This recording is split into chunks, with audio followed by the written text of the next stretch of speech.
Hey, welcome. So we have Jack Smith, opposition to compel discovery in the Trump classified documents case in Tanya Chutkan's courtroom. We also have a reply from Michael Roman here through Ashley Merchant. Additionally, we have something I forgot to show previously, which is a letter that, an amicus letter that I sent in support of Dean Phillips' ballot access in Wisconsin. We got 2 dissents from the Wisconsin Supreme Court on that. And I explained a little bit about what happened with the corrupt officials over here in Hudson, Wisconsin, where they outrageously charged me with 131 felonies. I've never been charged with a felony in my life. I don't do drugs. I don't drink. I've never stolen anything. And then dropped the charges within minutes. So I explained that, and the Chief Justice of the Wisconsin Supreme Court was very supportive in her dissent. But I wanted to, and also I got a lot of news related to the storms in California. I got a lot of tabs open on X. I'm going to try and start using the proper terms for X now instead of just retweets and tweets. I'm going to refrain from doing that and just say posts and reposts. So anyways, let's get into just quickly the Wisconsin Supreme Court. So I sent this letter in, yada, yada, yada, in support of Dean Phillips here. And then if we zoom down to the bottom here, we get 2 dissents. Unfortunately, the music I have is not correct. Why is that? Let's switch it. So Chief Justice Annette Ziegler and Rebecca Bradley. Both, I think, appointed by Tommy Thompson. All right, so let's talk about the Jack Smith stuff. So it looks like Jack Smith filed what amounts to a 64-page opposition brief. And in his papers, he's going through all the various statutes for classified documents, all the agencies impacted, NARA, and just on and on and on and on about why Trump is entitled to specific discovery. We have some good typos from Jack Smith. You would think that he would have a team of paralegals proofing his filings, but unfortunately there was a glaring typo in the conclusion. Anyways, let's go to beginning here. You know me, I like to issue spot. I don't like to spend a lot of time on this junk. But let's just read through the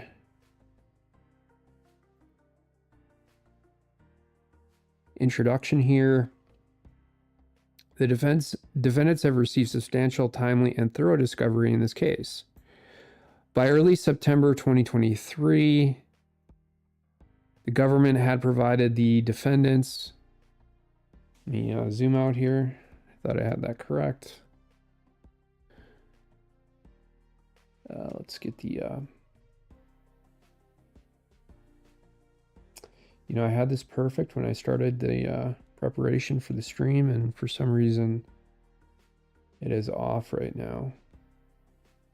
Let me just quickly fix this.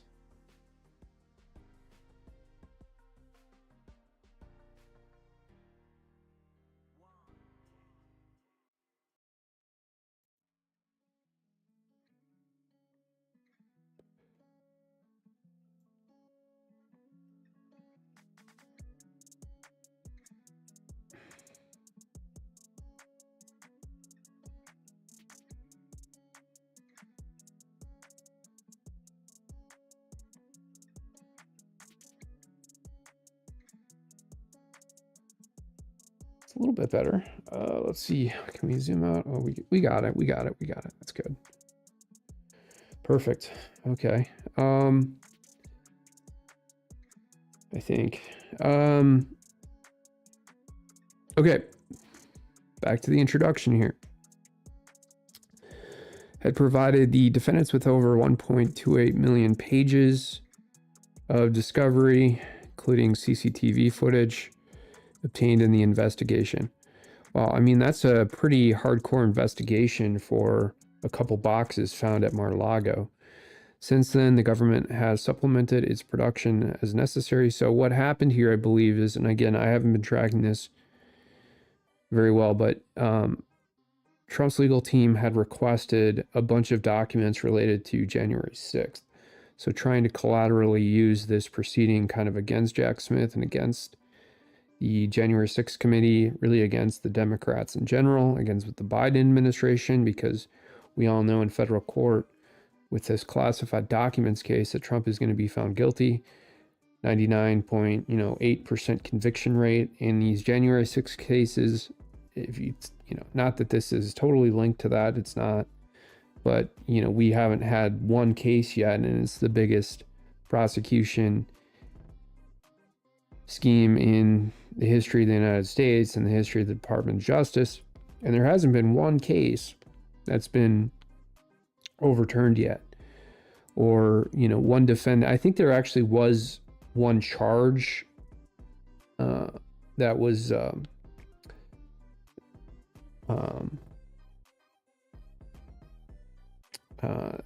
didn't meet the threshold, but that defendant still got hit with other charges. I think it was a bench trial, but that's it. The point is that any defendant going into federal court in DC especially is going to get railed, and Trump is no exception. So we know that Trump is going to get convicted in this case.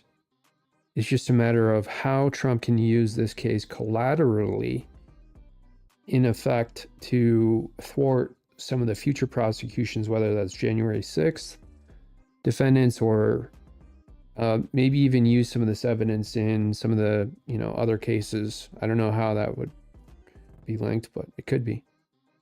This production not only complies with the government's constitutional and rule-based discovery obligations, it goes far beyond. The government recognizes its discovery obligations, has complied with them, and will continue to do so.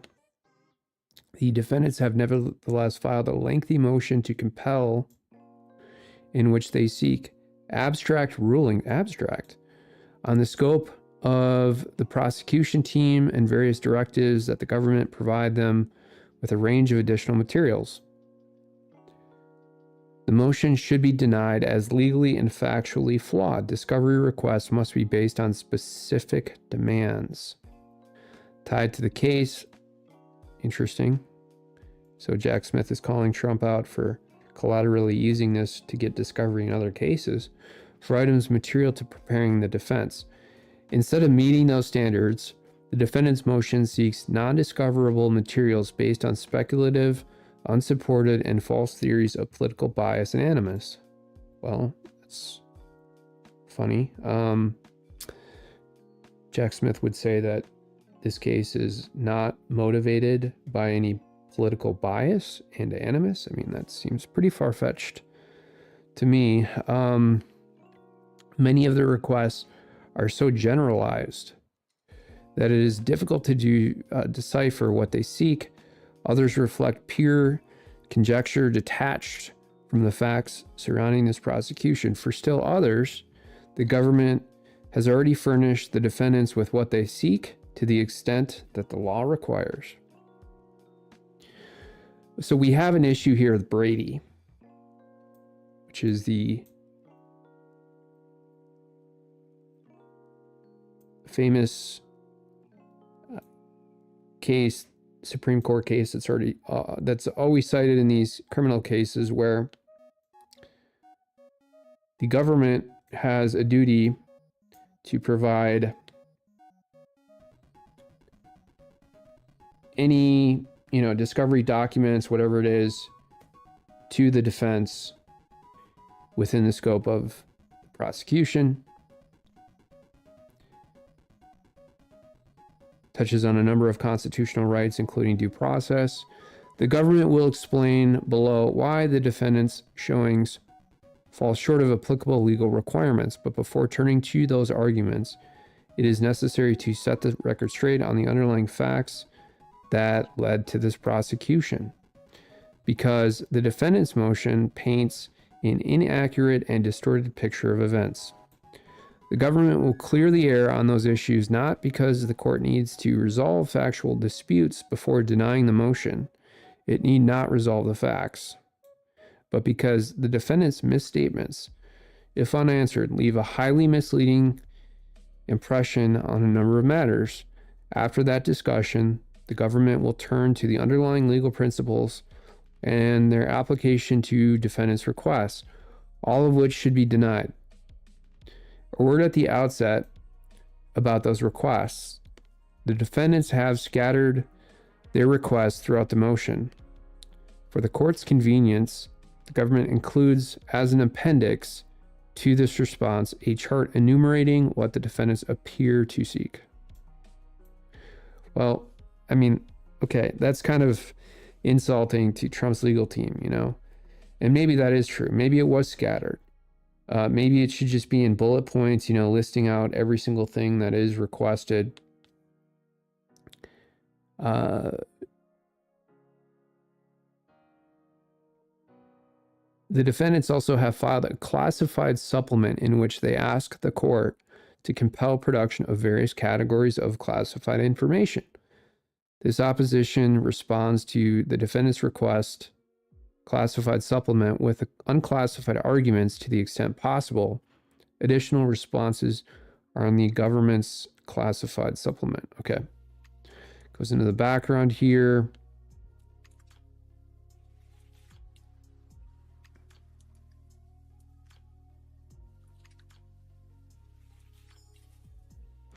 Okay, so there's a lot of, you can tell, I think here that Jack Smith, I don't know, he probably wrote this. He is frustrated. You can tell. I mean, he is really going after the defense team here. For example, this is kind of unusual for a prosecutor in a case like this that gets a lot of attention to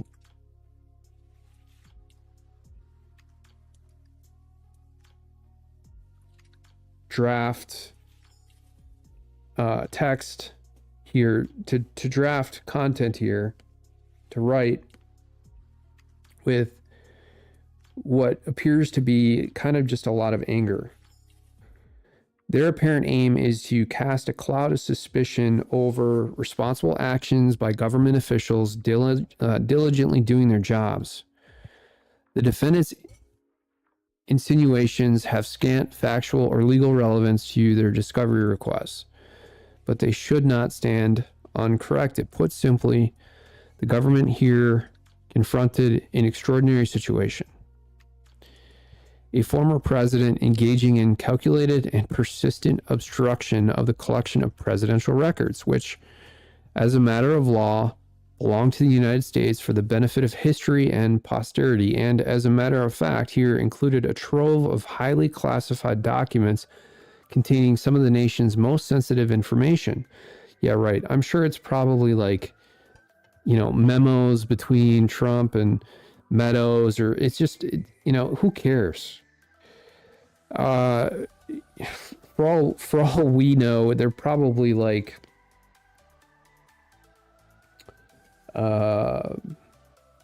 what could they be? They're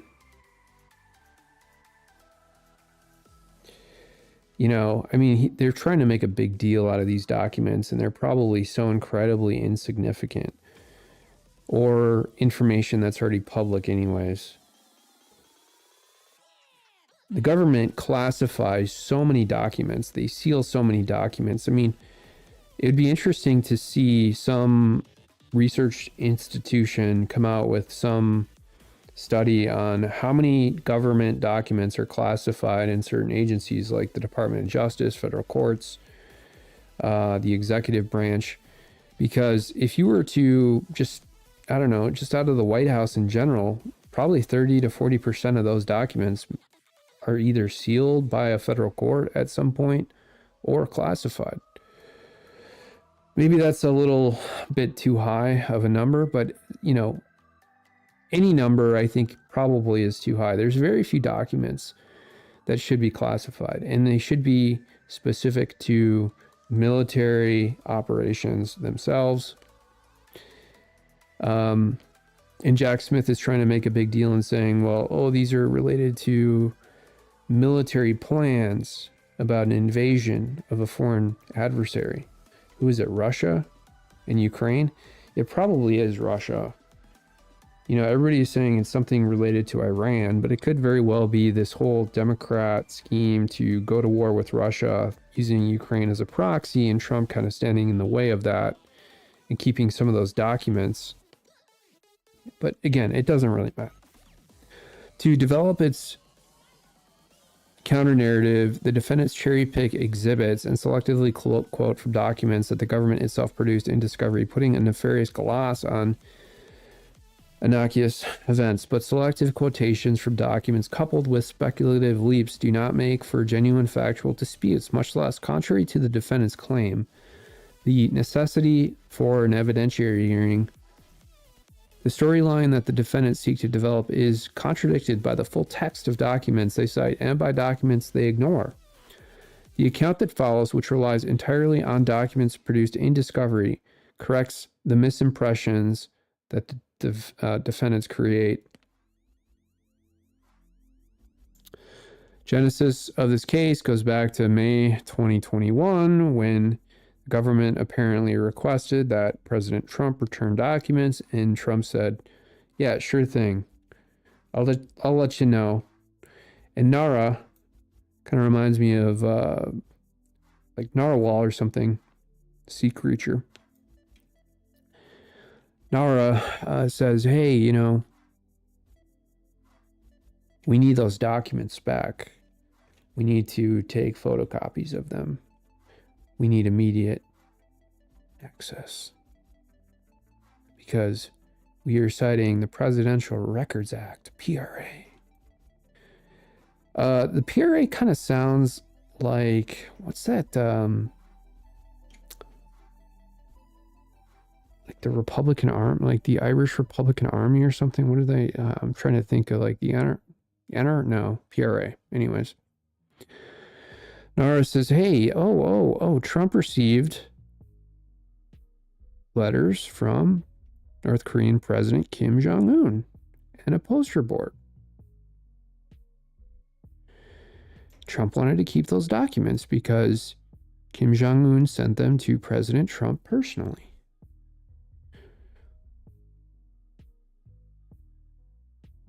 Okay.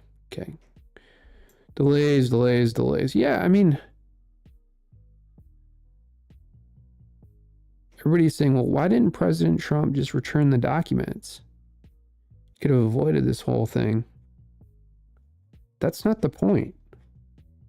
The point is that as a former president, President Trump has the power to maintain custody over those documents. Just goes on and on and on. Okay. I mean, really? Okay. See, here's the thing. Like, I realize that they want summing it up. I realize that they kind of have to go through a lot of these facts because they have Asperger's, you know, and they want to just hit everything. But this could have probably been condensed down to, you know, a paragraph, 2 paragraphs. And then we could have saved 7 pages. Summing up. As the exhibits and an accurate timeline attest, the defendant's narrative overlooks the fact that the various federal agencies confronted and appropriately responded to an extraordinary situation. Yeah, right. Are you kidding me? Extraordinary situation. What? Are you fucking kidding me, Jack? Resulting entirely from the defendant's conduct. Oh yeah, blame Trump. It's all Trump's fault. You know, he wants to keep the documents. It's how these attorneys operate. They always want to shift as much blame and try and guilt you as much as they possibly can. NARA first sought over a protracted period to retrieve documents from Trump's PRA representatives, whose responses were dilatory, shifting, and incomplete. As NARA attempted to carry out its statutory responsibilities from 2021 into 2022, highly classified documents sat in a ballroom, bathroom, office space, like the movie, in a basement storage room. Oh my God. Oh my God. Oh my God. Trump kept letters from Kim Jong-un in a ballroom in a basement storage room. You know, we need to raid Mar-a-Lago right now with the FBI at a social club traversed by thousands of members, employees, and guests. That's true. I mean, Trump really, you know, should have kept all those people out of Mar-a-Lago. NARA rightly involved other government agencies that had equities and authorities that it did not, like the DOJ, because they wanted the FBI to get those documents back right away as necessary to navigate an unprecedented situation. No, this is a total lie. We know, for example, Barack Obama, George Bush Sr., Jimmy Carter, they all had documents from their administration. The White House's counsel's office became involved because of the need to consult its personnel about missing Trump administration presidential records. DOJ became involved because of the Attorney General's authority to retrieve records through court action and later to assess whether a criminal inquiry was warranted. All while outside of NARA's archival function. And the intelligence community became relevant once the alarming fact emerged that Trump's boxes contained classified records that he had no authority to keep. No authority. Trump, as a former president, had no authority. Okay. Let alone store in boxes at his residence. It's not like the Secret Service were there, you know, where the defendants perceive, you know, this is actually kind of an insult to the Secret Service if you really think about it, because you would imagine that because the Secret Service is there protecting President Trump, protecting former presidents, that they would have knowledge at least that some of those boxes were there, and they would take, basic security action to ensure that they were kind of kept, relatively secure. Anyways, where the defendants perceive bias, weaponized use of authorities, and a sham referral, all attributed to an undifferentiated Biden administration, the record shows only different government agencies with specific portfolios and responsibilities at work to solve an increasingly vexing and concerning problem. That is hardly surprising and is in no way, shape, or form supports the hyperbolic claim of politically motivated operatives. I love that. I feel like that's coming directly from me. Launching a crusade against President Trump. The defendants' legal problems are solely of their own making. This is recipe number one for all prosecutors. They want to place as much weight, as much blame as they possibly can on a defendant. This reminds me actually of Agent X. Agent X likes to do this. I know he's probably out there listening. There's no general constitutional right to discovery in a criminal case. That's false, actually. So this is 1977. I don't know when Brady came out. I think it was in the 80s, 70s, late, maybe a little bit after. I don't know. Instead, a defendant's right to discovery is prescribed principally by Rule 16A of the Federal Rules of Criminal Procedure. The Due Process Clause, of the Fifth Amendment as construed by Brady. Okay, so Brady came out actually in 63. All right, so this is narrowing at least some of the scope of discovery. Usually in these discovery disputes,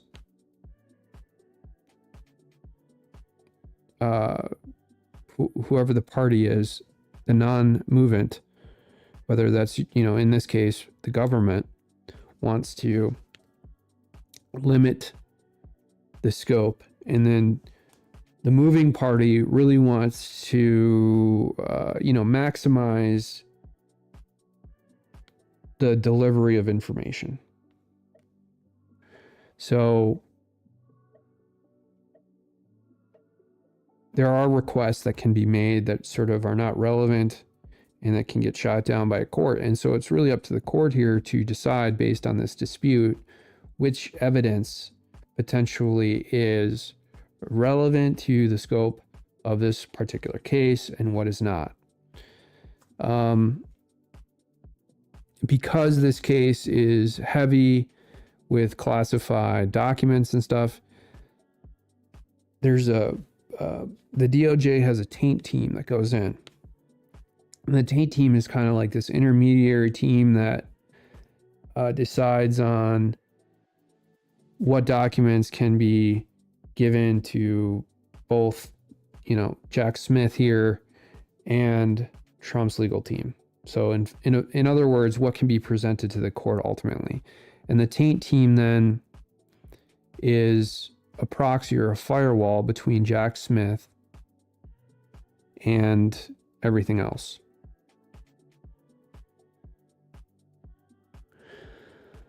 So it's almost like a special master, except for the fact that it's not.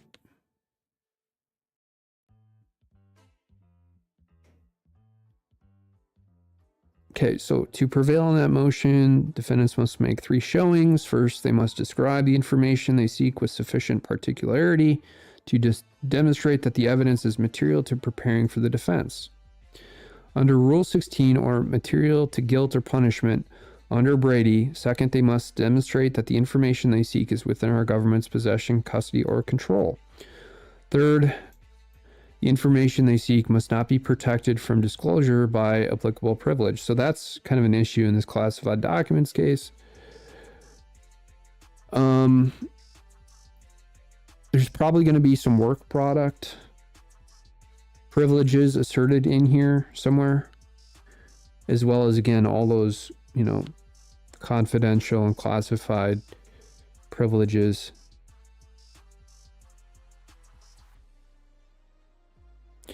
The extensive discovery that the government has provided exceeds in both scope and timing that to which the defendants are entitled to under law. But the defendants are not permitted to the wide-ranging, irrelevant, and often non-existent discovery that they now request. The court should deny the motion to compel in its entirety. So, issue a blanket denial.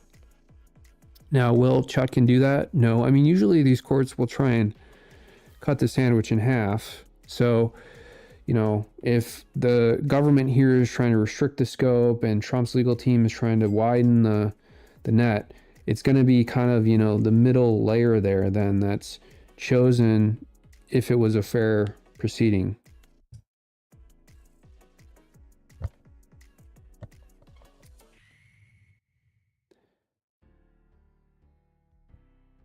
Moreover, this court should reject the defendant's request to define the prosecution team in the abstract. Now, I don't understand what this means. Request to define the prosecution team in the abstract. So I guess Trump's legal team is then claiming that the prosecution team includes the entire Department of Justice and maybe even the Biden administration. Discovery requests should be evaluated through the lens of specific requests for materials so that the court can apply in logical fashion the legal requirements that govern discovery, e.g. whether a specific request seeks discoverable material in the first place, and in certain instances, whether the government has already furnished all responsive materials. The resolution of those standard discovery inquiries makes nearly all of the defendant's prosecution team arguments irrelevant.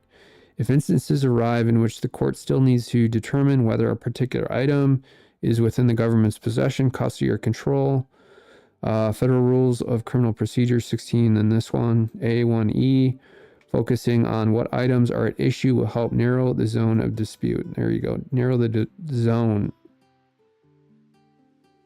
So the government's kind of playing, well, the court's really playing zone defense here. The government therefore responds where appropriate to the defendant's expansive and unfounded definition of the prosecution team in the context of its responses to the specific request below. Here we get into kind of the technical part of the motion where I think this is the governing standard, right? No, this is actually arguing all of the fine points. Yes, it is. And then we get down to the conclusion here, and we get Jack Smith saying, for all of these reasons, the court should, we're missing something here, defendant's motion to compel in their entirety. The court should grant. I think this is a Freudian slip by Jack Smith. Should grant. You know, maybe Jack Smith wrote this at 2 or 3 in the morning and then filed it right before he went to sleep. Maybe Jack Smith was pissed at Trump's legal team. But where are the paralegals here, by the way? You know, that's kind of, you know, conclusion. Usually prove the intro and the conclusion and service documents. Okay, so we have a table here, and then we got a service doc. David Harbach II.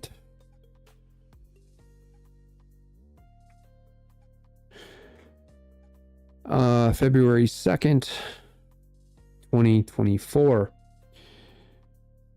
Counselor to the Special Counsel, Jay Brott.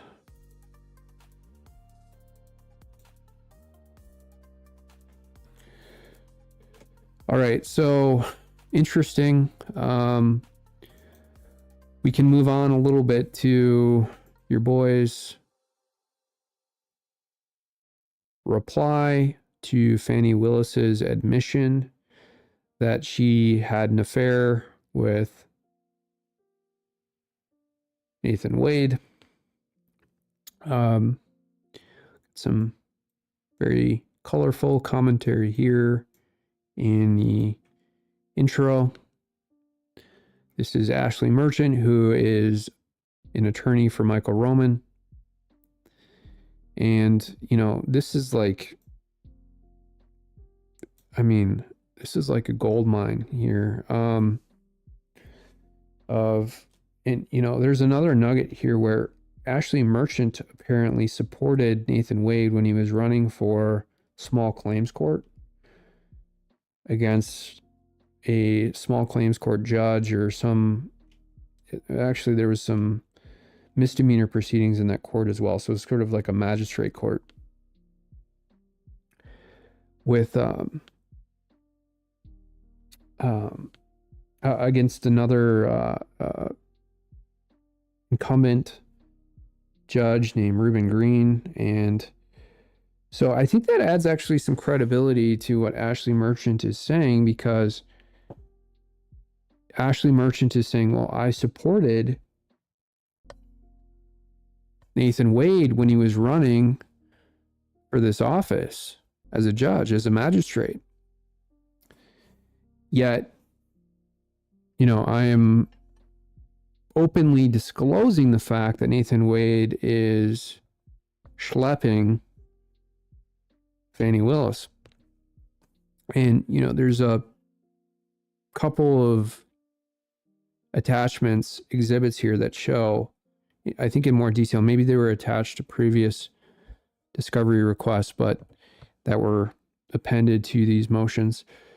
But it shows that Nathan Wade and Fani Willis got an ocean view cabin together on a cruise. And then they got the European package, whatever that means. So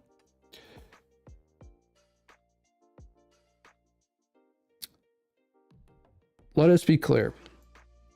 If Mr. Roman had not uncovered the now admitted personal relationship between Willis and Wade, no one would have ever known about it. That raises the obvious and important question. If they had nothing to hide in the first place, because they did nothing wrong, then why did they intentionally not tell anyone about it until they got caught with their hand in the cookie jar? Well, there must be condoms in this cookie jar. This highlights the very reason why this court cannot just take their word for it. They now attempt to escape accountability by taking this court to deny Mr. Roman the right to cross-examine and test their assertions at an evidentiary hearing. Now, this gets very, very thorny for Fani Willis and Nathan Wade, because by forcing them to testify in this evidentiary hearing, Fani Willis would be violating one of the rules of professional conduct, which necessitates the fact that she cannot be a witness and a prosecutor in the same case. So she has to disqualify herself. And that's why Ashley Merchant is trying to call her during this evidentiary hearing and cross-examine Fani Willis and Nathan Wade. And what would that mean for the cascade of all of these other cases in Fulton County regarding the voter fraud, or the cases that relate to President Trump here in Fulton County? Well, it means that potentially they would be transferred to another district attorney's office. And then there would be a huge delay. There'd be a shift in funding potentially as well. I don't know. And it would force, I think, the state attorney general's office to get more highly involved and probably knock down all of these cases. Anyways, going so far as to submit an affidavit from Wade that is inadmissible and violative of the confrontation clauses of both the United States and Georgia constitutions. They're hoping this court simply sees all growing smoke cloud and says, no fire, nothing to see here. It is not that simple. This is not a summary judgment motion. People's freedom and lives are at stake. Notably, Wade's affidavit proves that a hearing in this matter is needed. For example, if Mr. Roman was permitted to cross-examine Wade, he could ask questions such as the following. Now we have, this is picking apart the affidavit from Nathan Wade. In paragraph 17 of Wade's affidavit, he swore that he met Fanny in October 2019 at a municipal court training session. This is the question that would be asked. Isn't it true that you began more than just a friendship at that conference? In paragraph 31 of your affidavit, you swore that you have never cohabitated with Miss Willis, but the attached documents show you shared a king-size bed with her. Ooh, king size. I think it'd be queen, huh? Fanny is, she's got a big fanny, huh? In Aruba from November 1, 2022 until November 4th, 2022. Additionally, witnesses will testify that you cohabitated with Fanny at her home in South Fulton until her father moved in with her, and you then began to cohabitate at the apartment of a friend of hers in East Point. Ooh, whoa, they're living with each other too. Oh my God. I told you, I had some intuitive sense that Nathan Wade was paying Fanny's mortgage. And what does this tell you? What does this tell you? Well, it's definitely possible. And this is getting more evident here based on the fact that Nathan was living at her house and using some other apartment from a friend. Okay, so we got a footnote here with just a bunch of citations. Wow, this is like bombshell here.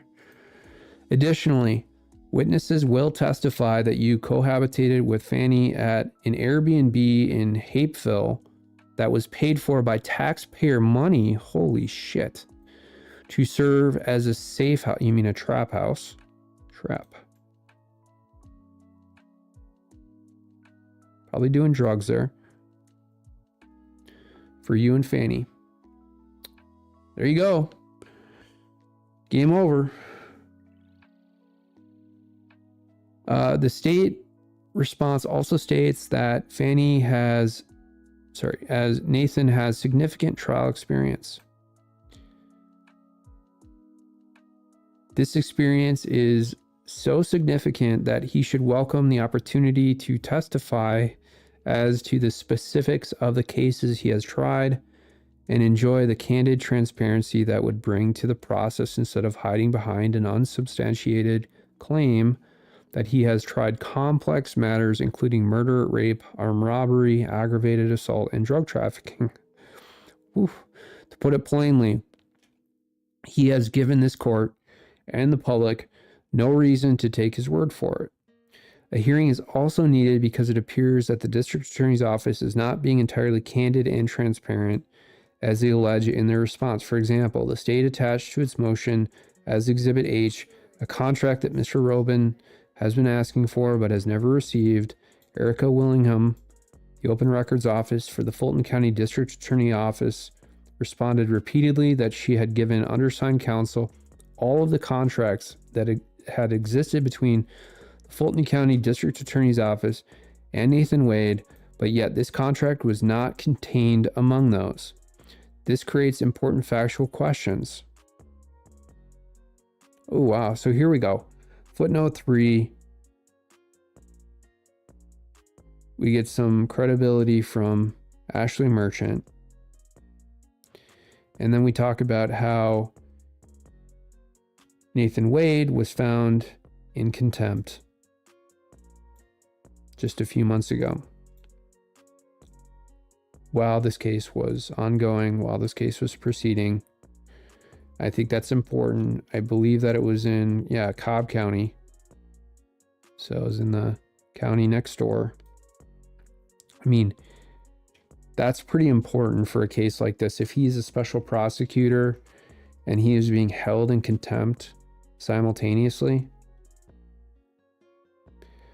wouldn't that be a red flag for Fani to say, hey, take a hike, bro, we'll hire someone else to prosecute these very important cases? But it wasn't. Okay, whether Wade and Willis have been transparent, that can only be resolved at an evidentiary hearing. So Ashley Merchant is forcing them to disqualify. This is a chess move. This is checkmate, or check, really. Maybe it's check. Because there's no way that they can testify and then still prosecute these cases. It's just not possible. So what Fani Willis is trying to do is sandbag and do everything that she possibly can, including Nathan Wade, to prevent any sort of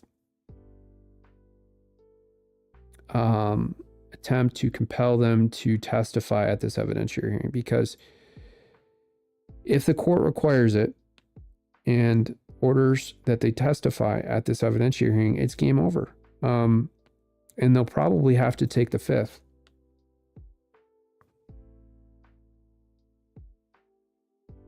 Really short, really sweet motion. I love it. Easy to live stream. Oh my God, I screwed this up.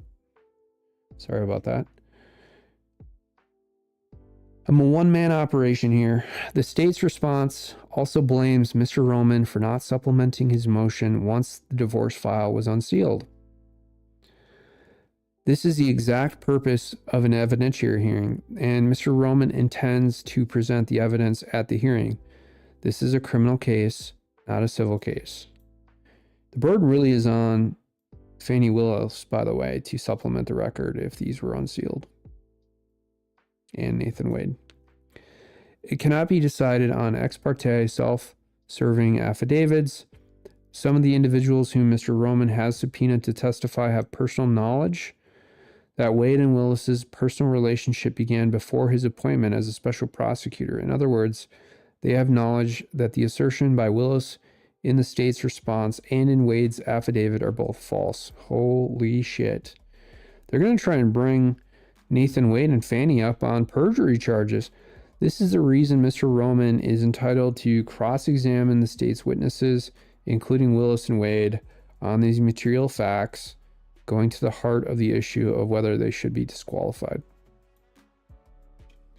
For the foregoing reasons, Mr. Roman requests that this honorable court reject the state's request in its brief to cancel the evidentiary hearing in this matter. So the court has already ordered that this evidentiary hearing go forward. I think it's this week too. I think it's Wednesday. I'll have to go and check. But let me just quickly find the professional responsibility rule about being a witness and prosecuting the same case.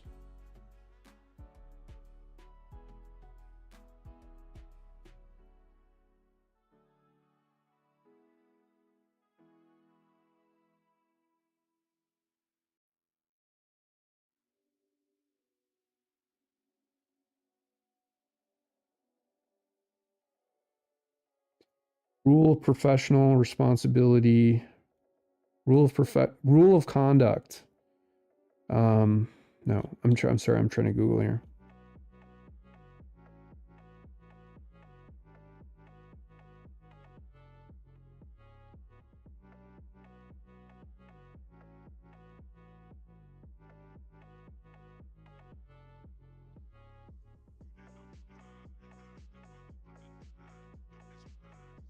It's Rule 3.7. A lawyer shall not act as an advocate at a trial in which the lawyer is likely to be a necessary witness.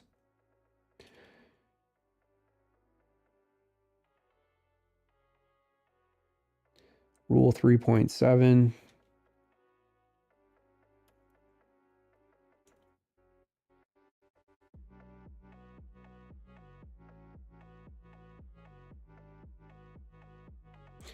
It's the same. Sometimes they're based off the American Bar Association model, and there's a few states that tweak it a little bit, but Georgia has adopted the same rule 3.7.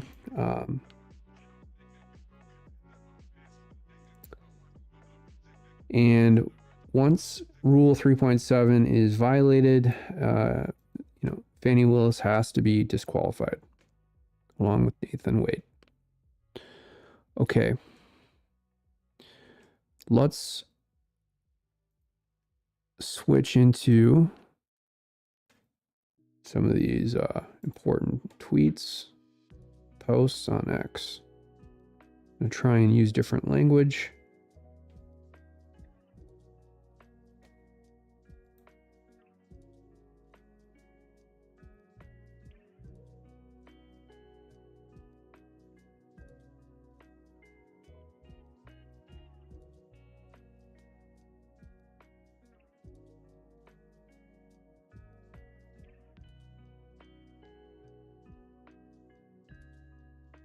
What do we got? Okay, there we go. This is Feeding Our Future. There's a bunch of prosecutions taking place in Minnesota. One of these food sites was this restaurant. It serves 7,000 meals daily, according to a lot of these nonprofits that were run by Somalians. 3,500 meals for breakfast, 3,500 meals for lunch.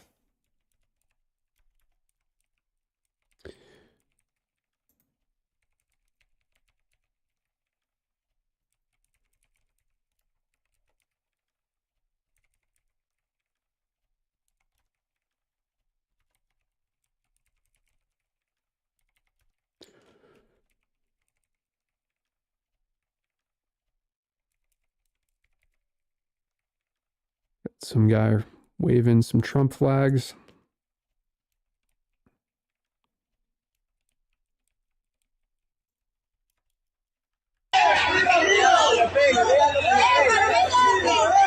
Okay, so these are migrants in New York at one of these internment centers. And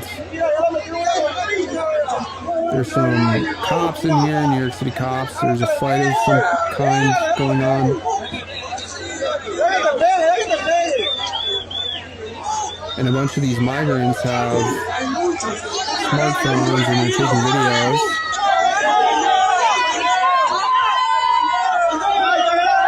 This woman looks like she's been arrested. I get it, smartphones aren't very expensive, but remember back even 15 years ago, having kind of a upgraded smartphone was kind of a luxury. And now you see all these illegal immigrants with these phones, and are they being given them by these NGOs, or are they buying them? Like, what's going on? Are the cartels giving them the phones? Breaking. Fani could face jail time after new explosive accusations. Already knew that. Drew Hernandez, he's on the border.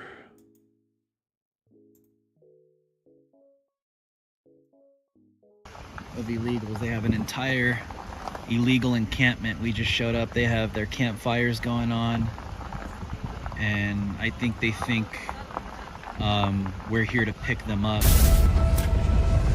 While other networks lie to you about direction you look. Campfires over here behind those rocks. They have more tents that are all being put up. And obviously this is one of the locations where the Border Patrol agents are picking them up, and they're taking them to a detention facility. And obviously the majority of these people are claiming asylum, but we know at this point that that's illegitimate. There are a lot more males, military-aged males, coming here illegally. So it looks like Drew Hernandez actually went to California instead of doing a lot of his border monitoring in Arizona or Texas, mostly Texas. Especially here in this illegal encampment that we found. And it is true that the junction between Mexico and the United States in California, in the Baja, between Tijuana and kind of that really southern area of California, the Baja area, south of San Diego, is, I think, the most visited border channel in the entire world. And so you would imagine then that a lot of these illegal border crossings are actually happening in California. In the outskirts, here in the hills in Southern California. San Diego's just right here. This is San Diego County. And so there's a lot more military-aged males here. I have actually been through that border between Tijuana, and I've said this before, between Tijuana and California. And like I mentioned, your phone turns off right when you get to the border. And then you go from, you know, seemingly very similar American surroundings, very nice gas stations, nice houses, you know, Southern California, really nice weather, of course, to a third world country in a matter of seconds like that. Here in the specific, and it's extremely difficult to get back into the United States. From China, from various different countries from around the world, and you could definitely see the ratio here in this encampment is more males.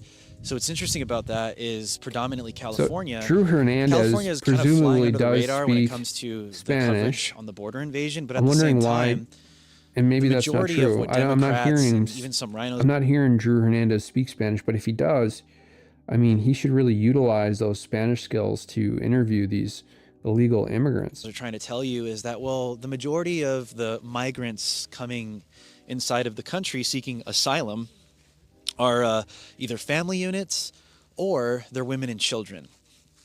The guy upstairs. There you go. Yeah, but are you working for a non-government organization, a No, charity, that's us. a church? No, that's us. You're the non-government People. organization. No organization. Are you an American? We're American. So these are illegal. So are you just out here Yeah. aiding and abetting this human trafficking operation that's illegal? No, not abetting. It's. How you doing? Just my hands? I'm a Christian. I understand that, but this is breaking the law. What's So breaking the you're- law? Breaking the law is coming into this country, breaking our laws on a daily basis, I- unauthorized. I understand. So that, if you but claim to be a Christian, you claim that it's godly to break This the is law. kind of an interesting discussion. we'll talk in just a minute. Yeah. No, I'm just questioning you. we're busy. No. We're busy. It's a genuine question. Yeah, we're You're a busy. Christian, right? I'm a Christian. If you could I stand your agree. ground as a Christian, I'm a Christian too. so how can you justify Stand back, breaking the stand back. law on a daily basis? This is agree. not your country. You think this is your country? Yes, I'm an American. This is my Fuck country. America. This is Where are you you was from? Mexican. This is the Mexican So you're a territory. Christian, right? All right. So what? Are you a Christian? So what? So, What's that? so the Mexicans think that California, Arizona, Texas, New Mexico are all Mexican territories because they're thinking about it in terms of their historical perspective, where, you know, these indigenous native tribes had controlled some of this area, like the parts of California, and so they're thinking about it sort of, you know, in a different sort of perspective, I think, than Americans would think about it, because we have, you know, these traditional borders set up. What that has So to now do you're with you? cussing me out. What that has to do with What you? country are you from? What do you care? Because this is my country. I'm This an is my American. country too. No, I'm an American. So you, I'm an American I'm too. here legally. I'm an American too. Are you an American? Of What course. city are you from? Sir, That's none of your business. Yes, it is my business. stop, sir. Because this is illegal right here. You guys are aiding and abetting a human trafficking operation. You're claiming to be Christian, doing it in the name of God. Yeah. So why are you facilitating and encouraging illegal immigration, And breaking you the know, law? Drew Hernandez is a hardcore Bible thumper.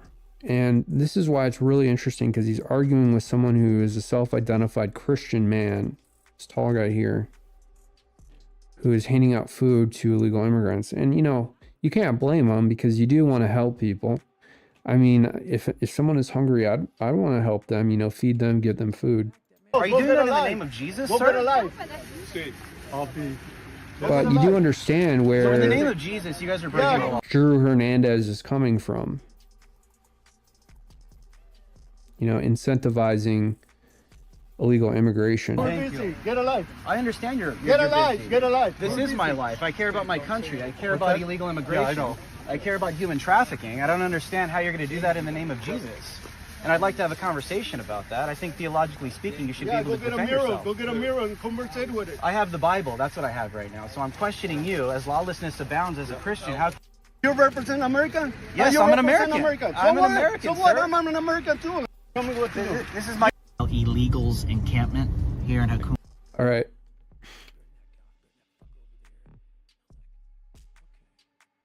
And why I have to unmute every single tab here. Got to fix that. All right. This is Buffalo. A couple days ago or today. Probably an illegal immigrant driving this box truck. Kick your heels up and shout. Throw your hands up and shout. Throw your head back and shout. Come on now, the bills are making. Actually, that requires way too much skill to do that. Shout. Kick your heels up and shout. Throw your hands up and shout. Throw your head back and shout. There we Come go. on now, the bills-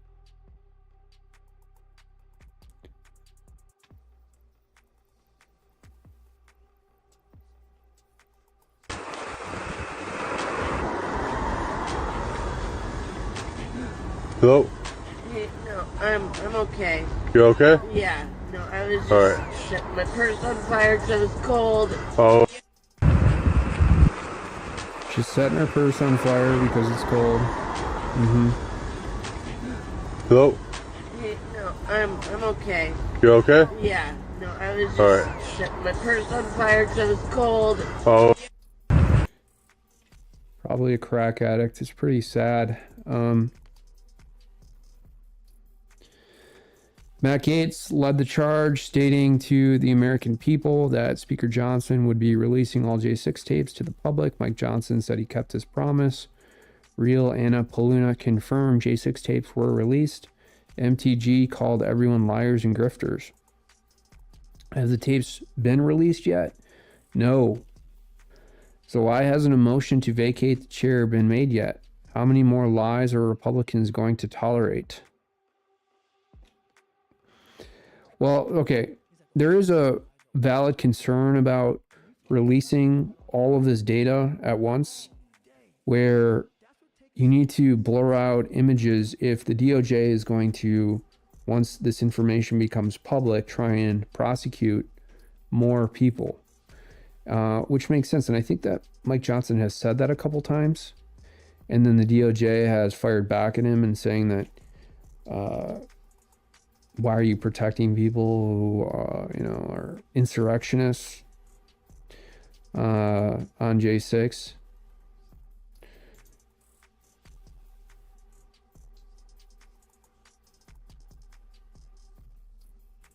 It probably would mean the end of their career. This is a... Trump says the border bill is one of the dumbest bills I have ever seen. A Democrat trap. It's a trap for Republicans that would be so Trap stupid, house. so foolish to sign a bill like this. This bill can't be signed. And it's not only that, it's massive amounts of money going out of town, as we say. 60 Going billion. out of town. Billions and billions and billions of dollars. And it's so bad on the border. I've never seen anything like it. Actually, it's one of the worst, one of the dumbest bills I've ever seen. I think it's, well, it's hard to believe because I think it probably would mean the end of their career. This is a Democrat trap. It's a trap for Republicans that would be so stupid, so foolish to sign a bill like this. This bill can't be signed. And it's not only that, it's massive amounts of money going out of town, as we say, going out of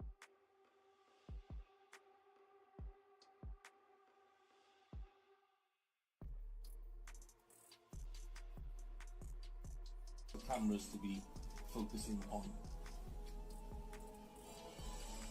Whoa. Do you remember the Grim Reaper walking by last year when King Charles III was crowned as the king? We gotta play this again. Cameras to be focusing on. See that right here? Cameras to be Oh my gosh. focusing on. Definitely the Grim Reaper. Speaking of the Grim Reaper, reminds me of the 2012 Olympic Grim Reaper. Is that a needle in its hand? Kids in hospital beds, nurses dancing. Gee, almost as if what is happening now was planned. Oh my God, you're right. I haven't put this all together until now. I just opened the tab up. I didn't really decipher the image here, but you can see, yeah, hospital beds, black umbrellas, which is symbolism for pandemic and a lot of death and sadness and grief.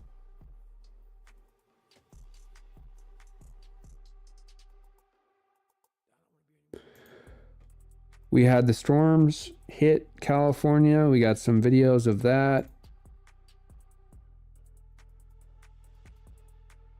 The whole barrio flooded, bro. Well,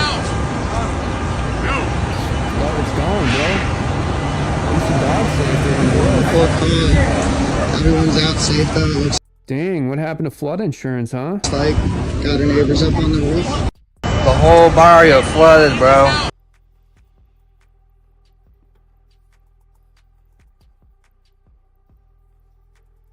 Whole street flung into the air, suspected gas leak ignited, Johannesburg, South Africa. Boom, bro. Boom. That's looks, you know, like something that should happen in China, not South Africa. I mean, what has happened to South Africa lately? You see images, you see videos of South Africa, Johannesburg, and it's just beautiful. It's like majestic. But then you see infrastructure problems like this, and you see a lot of incompetence. And you're just like, what the hell is going on? You know, and you think of South Africa as being home to Elon Musk and that super hot actress, I forget her name right now.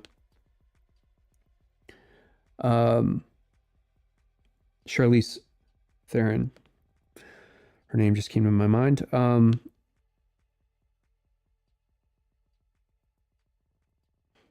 But Elon Musk really is Minnesotan.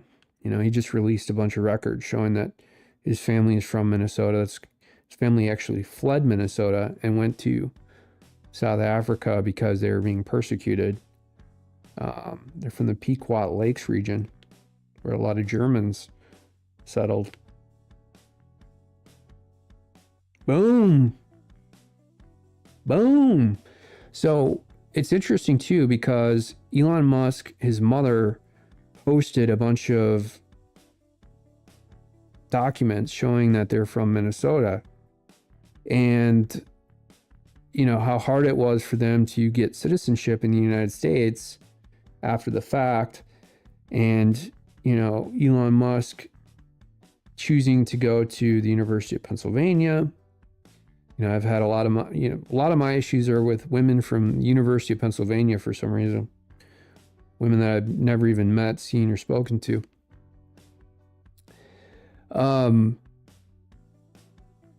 Anyways, I'm getting sidetracked here, but you know, Elon Musk talking about spending years and years and years to get citizenship in the United States, and then all of these illegals just coming in, like, you know, no one really cares.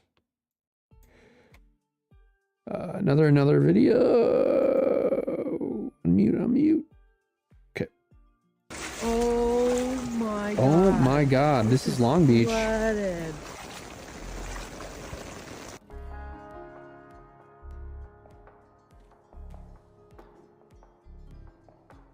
Don't they have a huge port in Long Beach? Wonder if this impacts shipments car is toast.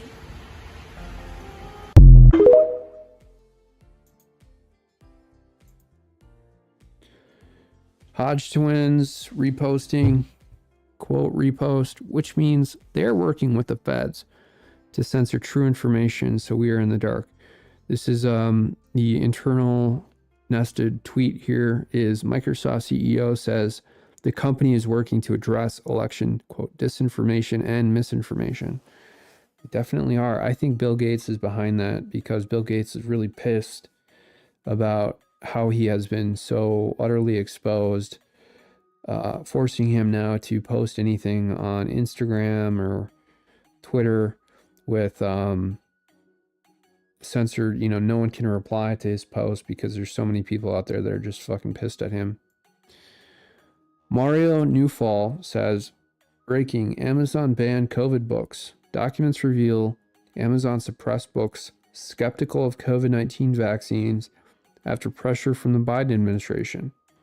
The House Judiciary Committee's Amazon files revealed internal discussions at Amazon that weighed whether the White House requested to remove books entirely or just change search results. Post-meeting actions included algorithm changes not to promote certain books. Why are people fleeing New York and California like rats on a sinking ship to move to places like Texas and Florida? Record outflows. Am I missing something? Everyone always talked about New York and California being dream places. Not up to date with some US stuff, I guess.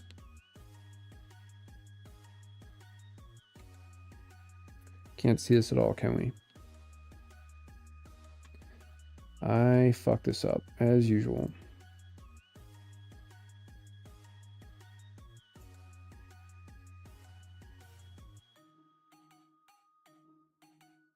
Boom, boom, boom. There we go. No, we don't have it yet. We don't have it.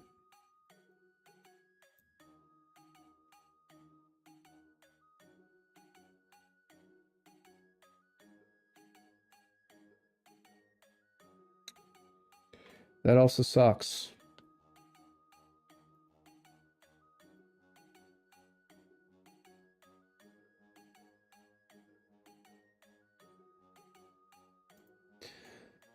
Oh my gosh. Oh my gosh.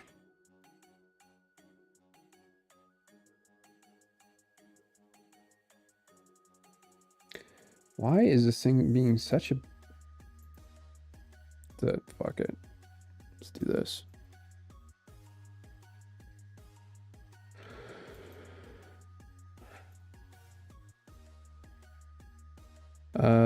Okay, 100,000 people left New York.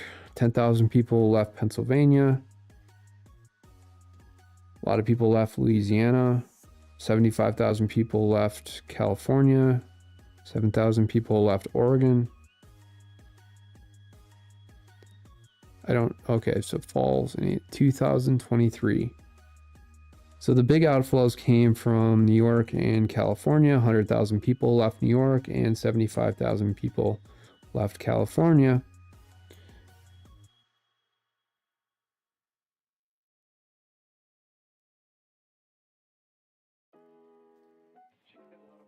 Groups don't publicly disclose their donors, but it turns out the president's chief of staff, Ron Klain, is one of several administration members with ties to dark money groups, and one of them is actually led by, guess, former top aide to Hillary Clinton. Mark Meredith has the story live from Washington. Hi, Mark. Hey, Julie, good morning to you. In politics, money can make all the difference in deciding who gets elected and which issues matter. But so-called dark money has watchdog groups increasingly concerned. FoxNews.com examined its impact inside the Biden administration. And when we talk about dark money here, we're referring to donations made by groups which do not disclose who their donors are. Our web team finding several staffers have ties to organizations who rely on dark money, including, as you mentioned, the chief of staff, who at one time served on the board for the Center for American Progress. Now, during the 2020 campaign, then candidate Biden, he vowed to fight its influence. So-called dark money in politics. Well, that is...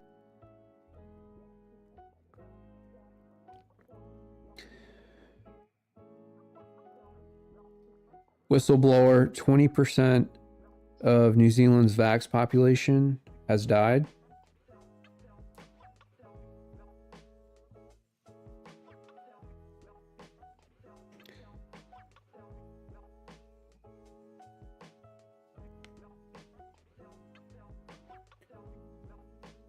Riddick didn't cite any specific sources, including the whistleblower who came out with some of the information from some of the government state-run databases.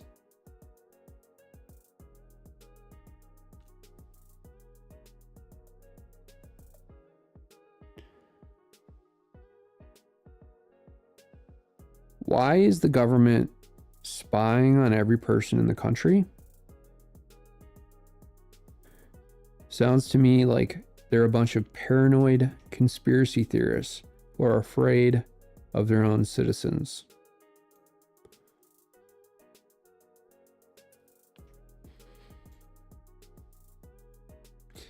Scoop, University of Wisconsin, Oshkosh, is holding a free leadership development program for all students except straight white students. All students except white students will get the opportunity to gain unique knowledge and skills about leadership. White people are the only group that you're allowed to discriminate against. UW Oshkosh, dear colleagues, please encourage students that you interact with to attend the free Catalyst Leadership Program. Saturday, February 10th at the Culver Family Welcome Center. Yada, yada, yada. What? Focus is on leadership development for students, faculty, staff who self-identify as multicultural, Asian, South Asian, Hmong, Black, African, American, Indigenous, Native American, Latino, AXE, Hispanic, Wimixed, and or LGBTQIA2S+. That's a new one. Catalyst is a free one-day program. Okay.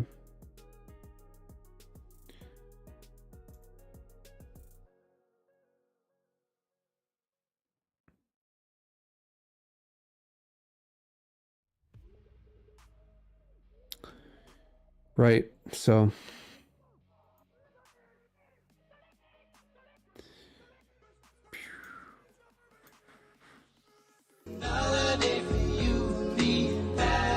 Maui and Ukraine. So Maui got $12 billion for those horrendous fires.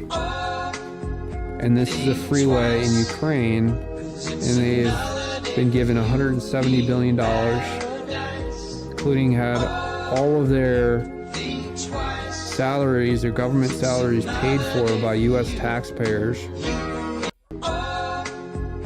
including pensions. Meanwhile, American pensions are non-existent or voided. But as it relates to this double picture video, split screen video,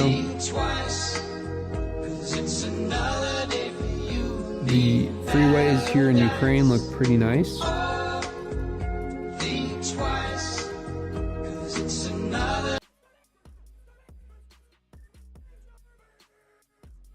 Remember, prices aren't rising. The dollar is just losing value. Until next time, friends.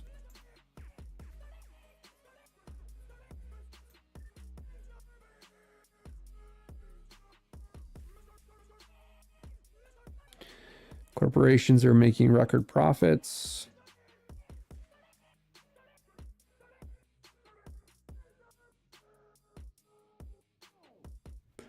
Oh, yeah. We can see all of these welfare payments to other countries coming right here from us. It's like we have a fire hose of money being sprayed around the world, but none of it stays here. Hodge twins. This is how they steal elections.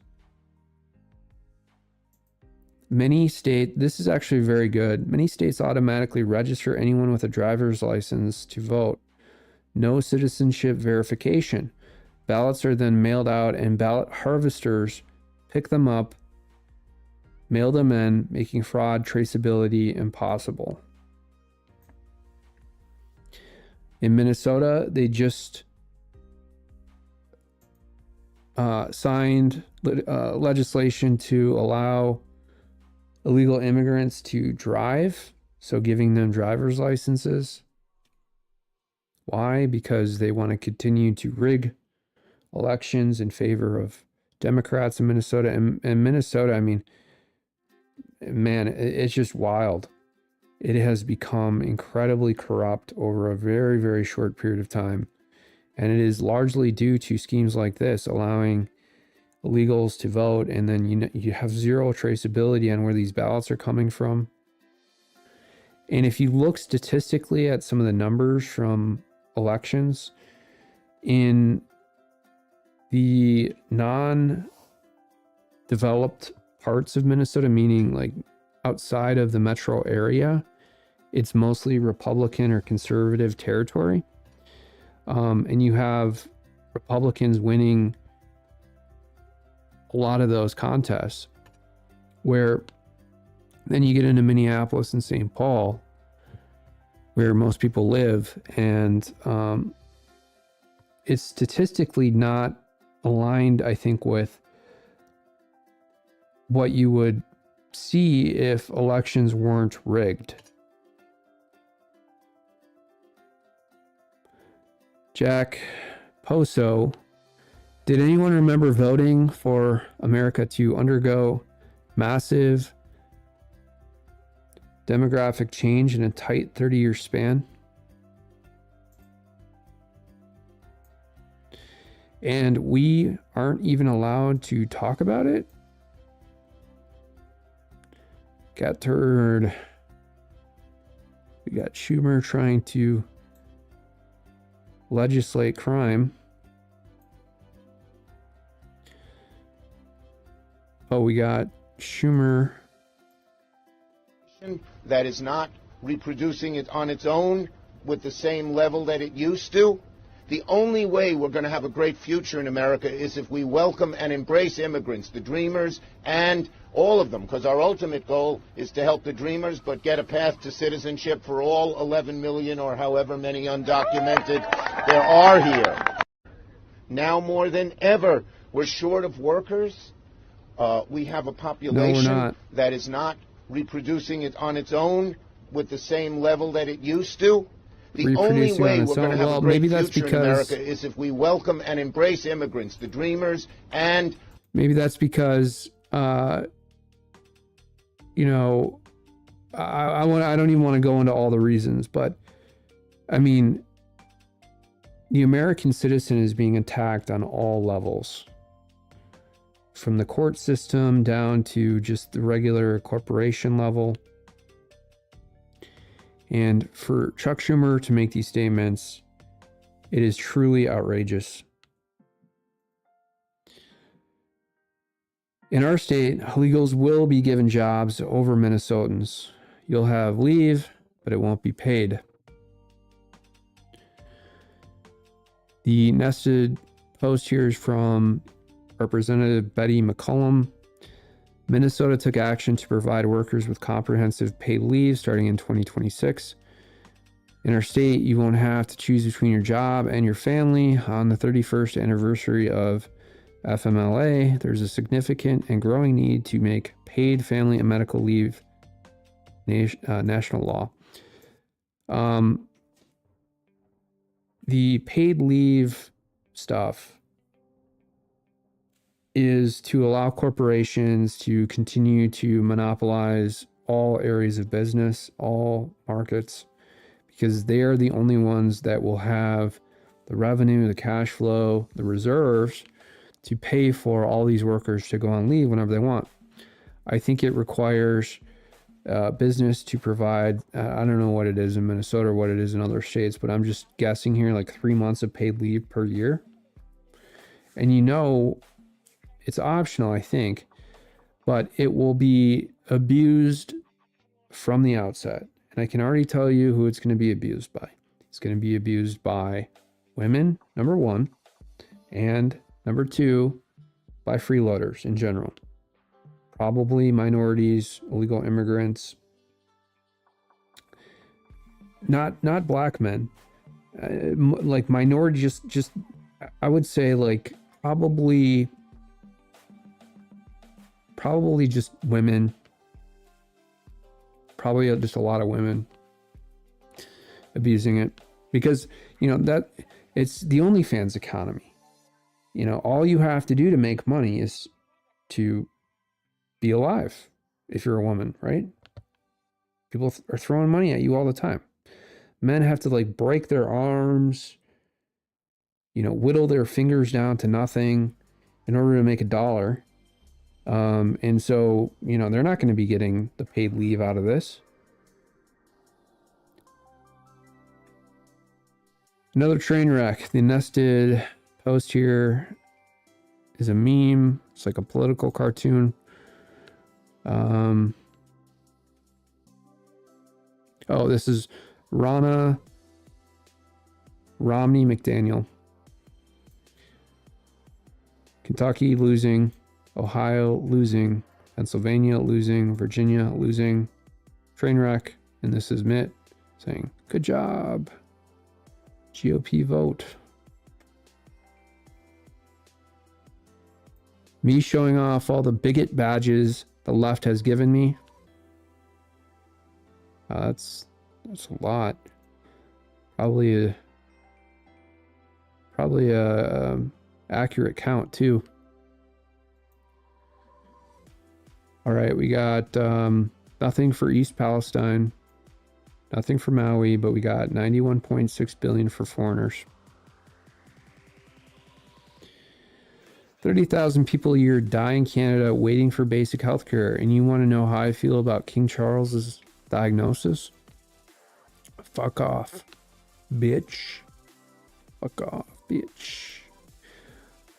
Here come the royal sycophants defending inbred, useless eaters that contribute nothing to society. Scum, go fuck yourselves.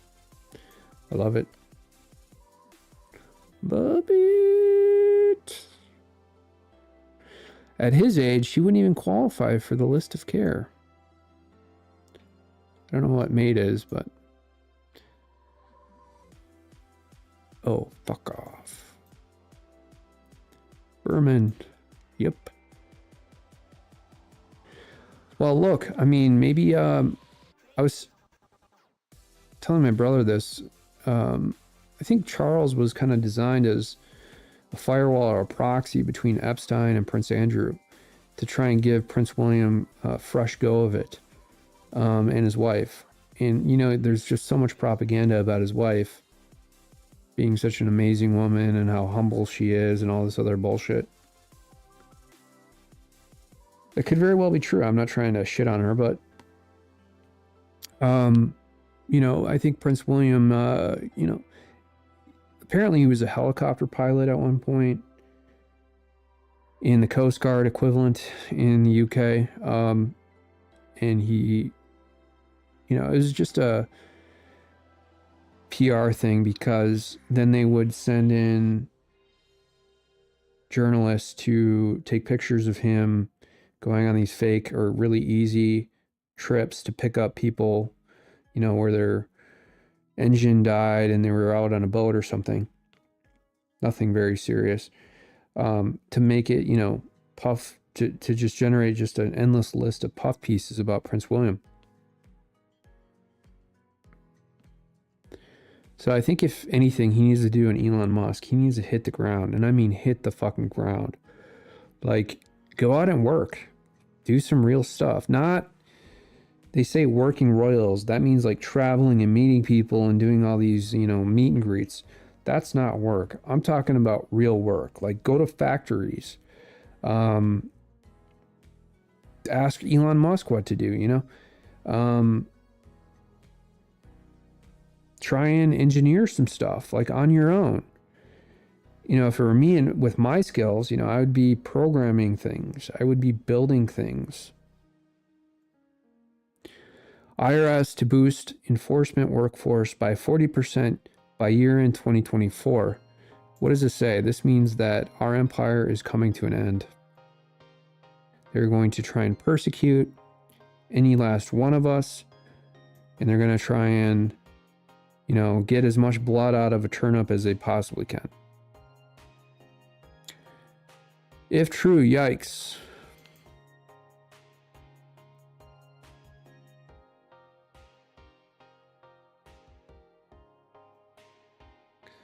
Hold on.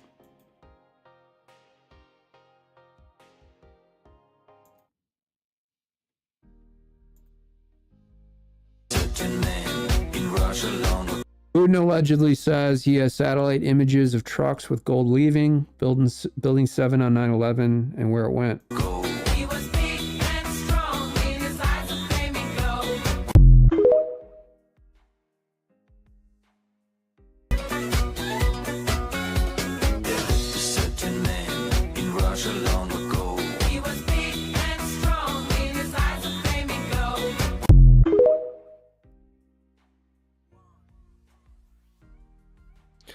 Thomas Massey alleges that Alejandro Mayorkas may have violated the Federal Records Act in regards to Secret Service cell phones, which were destroyed, and data records, which were deleted from and around January 6th in House Rules Committee hearing.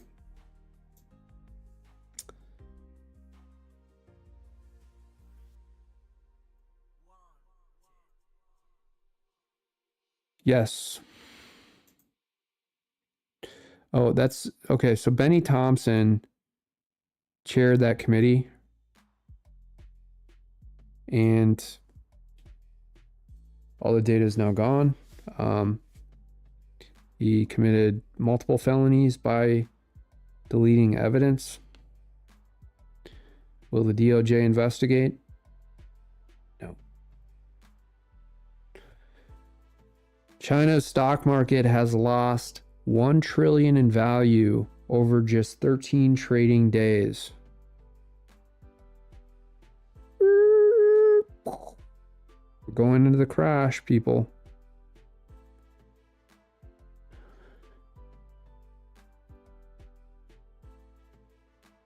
Just like that, Democrats care about the border. What they don't want you to know is Title 8 of the Immigration and Nationality Act, as well as an October 2017 ruling by the Supreme Court, gave the installed president authority to restrict entry of illegal immigrants. Oh, we got Brett Meiselas. Just like that, Democrats are now the party of border security.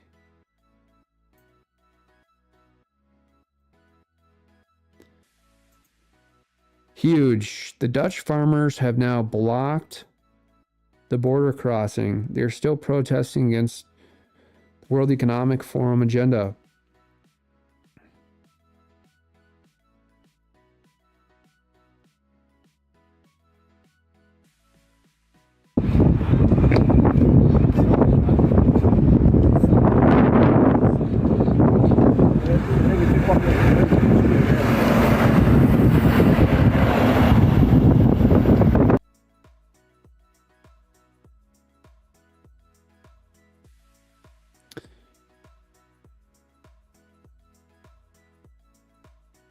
Minneapolis Fire Department is on site of a female out on a 9th floor ledge threatening to jump.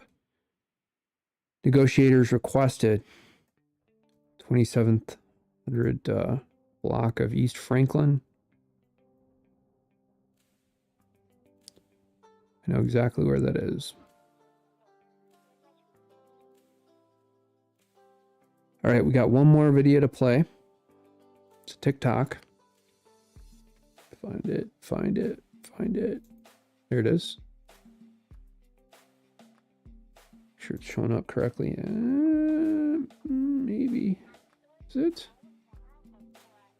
Let me fix the capture location here.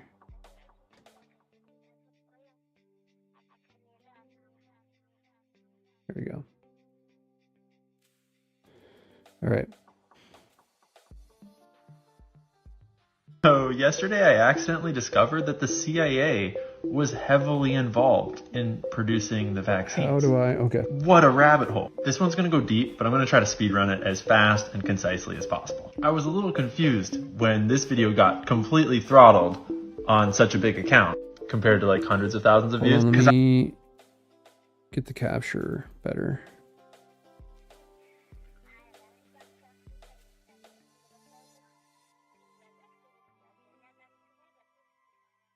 Still, that sucks.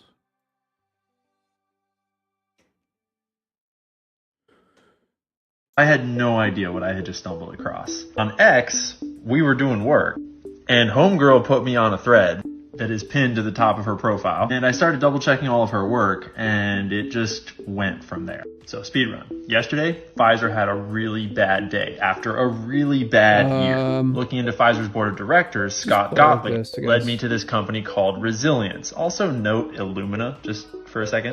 And looking into Resilience, oh boy, I was just wondering why the CEO of In-Q-Tel, the CIA's investment asset management group, was on the board of this weird biotechnology company. What I didn't realize is that Resilience partnered with Moderna in 2021. And I made a joke that Whitney Webb probably would already have the scoop on this. And lo and behold, Whitney Webb reported in 2022 on this exact company. And she has done her own dig into the board of directors, and we're going to put it all together right now. But first, let's revisit what Destiny put together in her thread. She pointed out that when you go to usaspending.gov and you look up contracts that Resilience Government Services has had with the government, they're getting funded by our government to the tune of $142 million all the way back in 2013 and $66 million in 2020?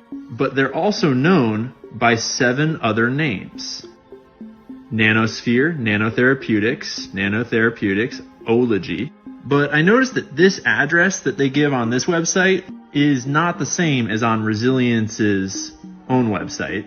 So I double checked us and made sure that Resilient Government Services that's getting these awards is this website.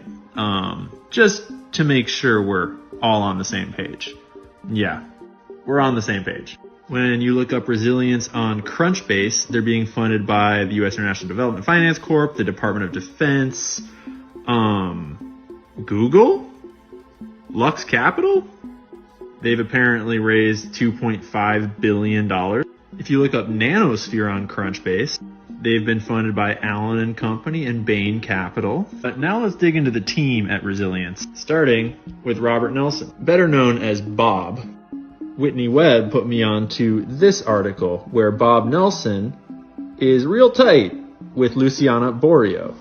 Apparently, it was actually talking to Borio on the phone about her work running the pandemic preparedness at NSC that led to his idea of starting Resilience. And Scott Gottlieb, the guy on Pfizer's board that started this whole investigation, he's also homies with Borio. He tweeted about how great she is. Turns out she is also vice president at In-Q-Tel. Weird. Previously served on the National Security Council, acting chief scientist at the FDA.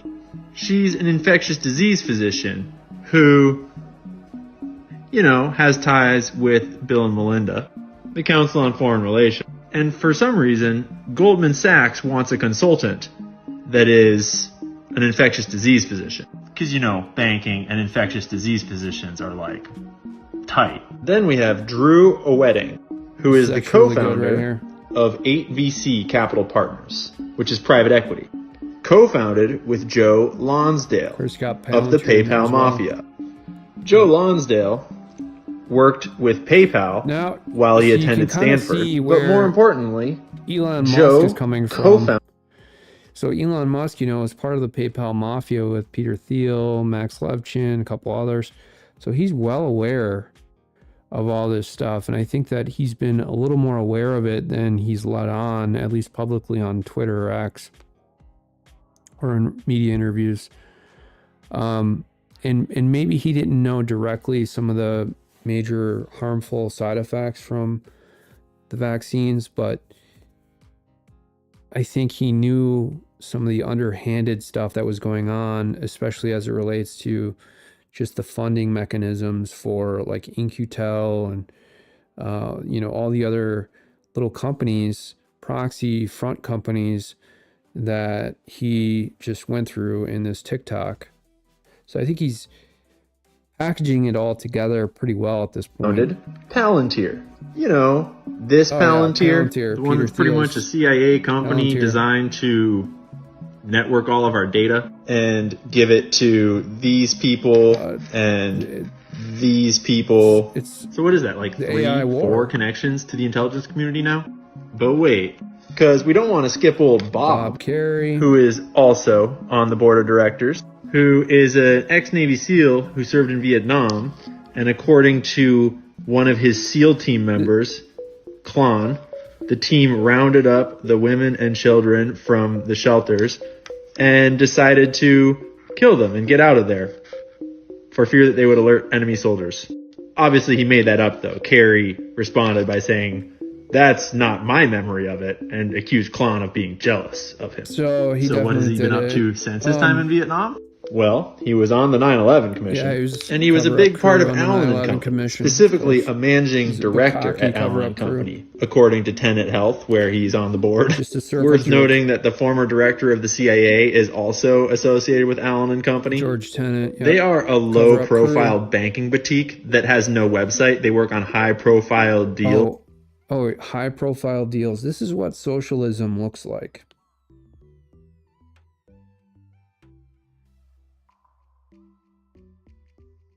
High collusion, high coordination, high cohesion with corporations and governments working together hand in hand. With companies like Google, Twitter, Facebook, Activision, eBay, Verizon, Time Warner. They host the Sun Valley Conference, which is a billionaire retreat every year, where these people go. I'll give you a real screenshot so you can read them if you want to pause, because there's a lot of names on there. So what have we learned so far? We've learned that during Operation Warp Speed, Moderna partnered with this brand new company that was hastily thrown together by all these dudes with ties to intelligence and Pfizer and big banking. They had to throw and the ex-CEO of the Bill and Melinda Gates Foundation. And they produced all the genetic material for Moderna's vaccines. Thank goodness it intends to reinvent biomanufacturing and democratize access to medicines, namely gene therapies, experimental vaccines, and other medicines of tomorrow. I mean, if you think about it, this makes a lot of sense, and this is exactly what the CIA is supposed to be doing. They're protecting us from bioweapons and from viruses and dangerous things. That this is just the world in 2023. And thank goodness we have all these rich people and their friends to do such a selfless act of service to protect us. Oh wow, from their stock prices went dangerous through the roof here. Thing. I mean, I just hope that they can manufacture the next vaccine to the next big pandemic before that pandemic hits. I'm sure they already have it all figured out. So normal people like you and me, we have nothing to worry about. Thank goodness the experts have it under control. Oh yeah, I almost forgot. Remember I told you Illumina would come back up? Well, Francis Arnold is on that board, along with Scott Gottlieb. You know, Francis Arnold and Scott Gottlieb, sort of like Susan Desmond-Hellmann and Scott Gottlieb. You know, like Susan Desmond-Hellmann and Scott Gottlieb. It seems like they all know each other. Weird. You know, it's really just, it's crazy. This is a TikTok from, and So yesterday I accidentally discovered that the CIA was heavily involved in producing. You know where I got this? I got this TikTok from the Telegram channel Died Suddenly. And usually it shows the TikTok username in the bottom right. Why isn't it showing it? Come on. Come on. Why isn't it giving?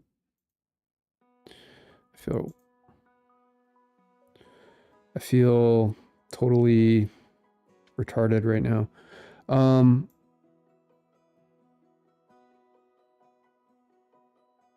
Come on. Full screen. Mini player?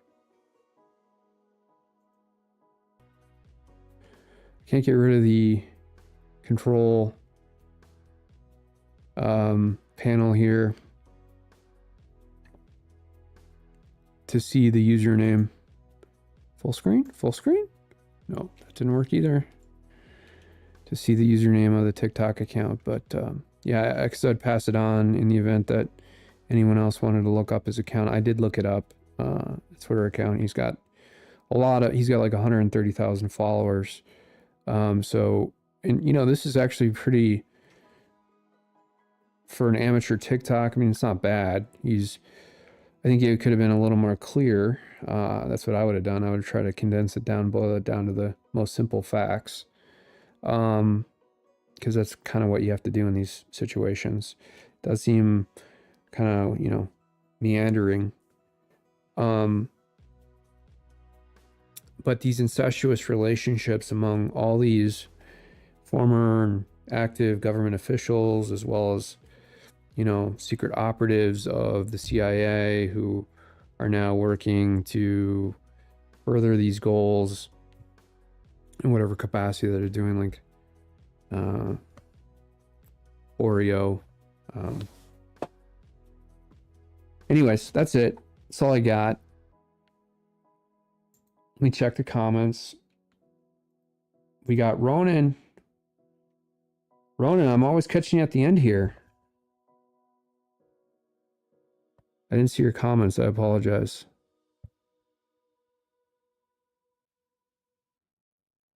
I got to do a better job of watching the comments as they come.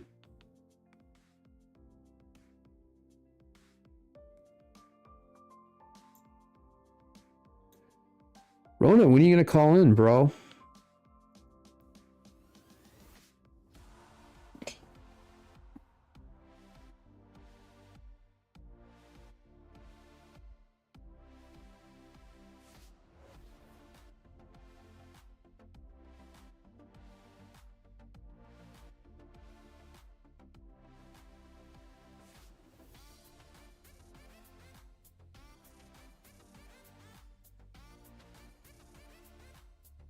We could look at some while I'm waiting for you to respond, Ronan. If you're still here, you're probably not here, but we can look at some Elon Musk replies. I've been seeing Elon Musk. Okay, so 2 hours ago we got House Committee advances impeachment case against Department Homeland Security Secretary Mayorkas. The Republican-led House Rules Committee voted 8-4 to, I'm surprised there were 4 no's, to advance an impeachment case against Homeland Security Secretary Alejandro Mayorkas. Of course, my fucking selection bullshit here would fuck me over. Gotta fix it. Fixing it right now.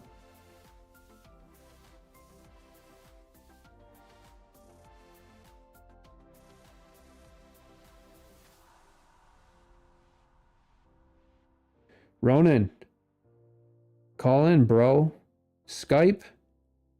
Oh, I forgot to set up the Twitter X Spaces, but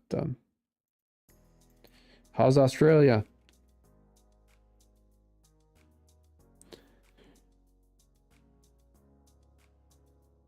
The Republican-led House Rules Committee voted 8-4 to advance an impeachment case against Homeland Security Secretary Alejandro Mayorkas to the full chamber for a vote.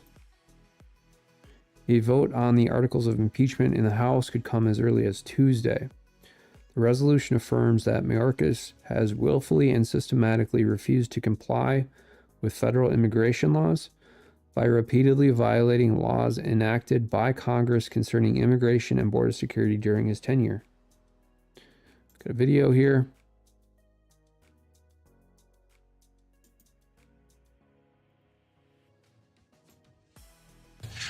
President yesterday at his commencement address for the Howard University graduates called white supremacy the major domestic terror threat in this country. Is that correct?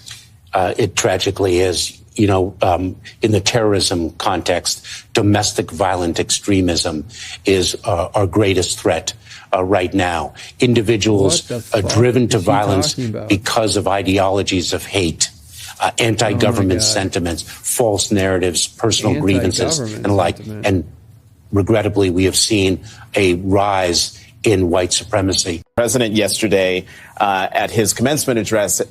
What a dipshit. Great. Yep. Love it. I think Elon Musk is replying to Unlimited L's because Unlimited L's has gone after and exposed some of the corruption surrounding the Kathleen McCormick Court of Chancery nonsense related to voiding Elon's $55 billion pay package. I can see why Bill Maher told Patrick Bet-David that Joe Biden is cognitively sharper than Orange Himmler. In this clip, Biden has extraordinary mental acuity, and I know this to be true because only a few days ago I had lunch with Charles Darwin and Isaac Newton, and Biden is way sharper. Let's play it.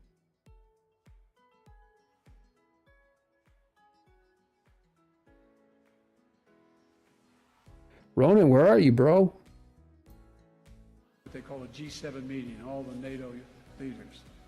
I was in the south of England. And I sat down. So this is the nested post here, and it says, watch. Joe Biden says he recently met with Mitterrand from Germany. Mitterrand was the French president between 1981 and 1995. He also died in 1996. And Mitterrand from Germany, from France, looked at me and said, you know, how long are you back for? And I looked at him, and the Chancellor of Germany said, what would you say, Mr. President, if you picked up the paper tomorrow in the London Times, and the London Times said, 1,000 people break through the House of Commons, break down the doors, 2 bobbies are killed in order to stop the election of the Prime Minister. What would you say?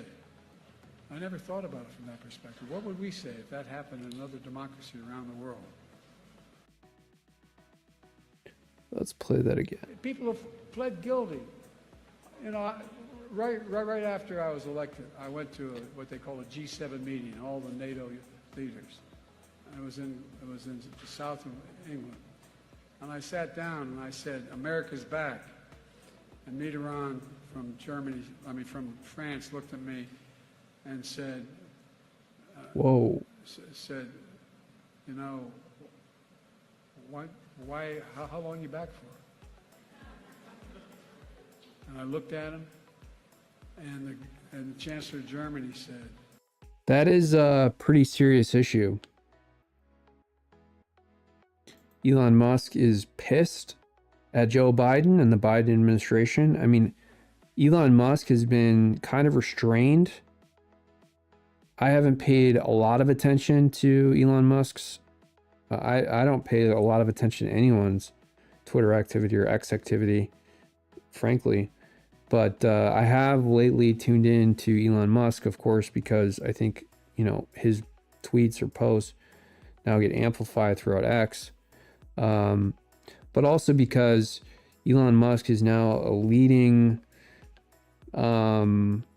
critic of Joe Biden and the Biden administration, especially since this $55 billion pay package was voided. Elon Musk has been going on I don't want to call it a rampage, but it kind of reminds me of me a little bit in that he's really pissed about what Biden has done, and he is just tried to drill him as much as possible in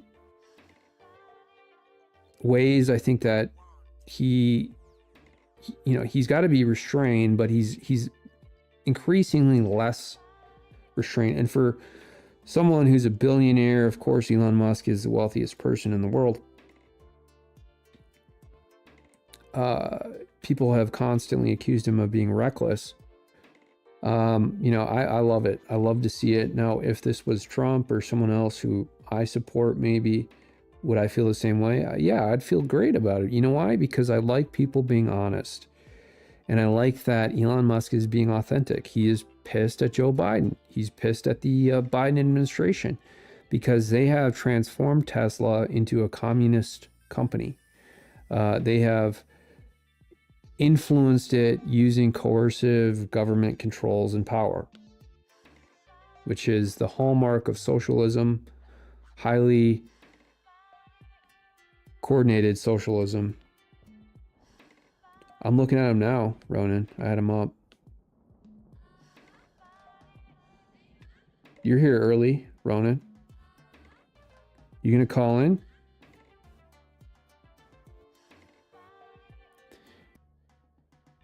Dude, I want to hear about Australia.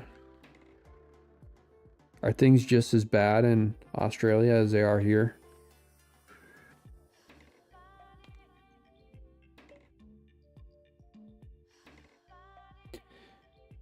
This is Benny Thompson. January 6th to that committee. To look at the facts and circumstances that brought about the actions of January 6th. Thomas Massey is asking him, I think, about why some of these pieces of evidence, including text messages and other documents, were deleted. Recommendations as to Congress and that it would not happen again. And so it included things up to January 6th and also including the day of January 6th. That's correct. Is it true that the Secret Service cell phone records were deleted for that day on January 6th? Why would I'm not they be certain deleted? that all of them. We had difficulty with all of getting. So Benny Thompson is admitting that he deleted a bunch of these text messages. Some of them. Was your investigation hindered in part by the deletion of those Secret Service text messages? We could have had a better and more thorough report. This is had we had bombshell stuff, access to actually, all those because records. When did you? Thomas Massey is,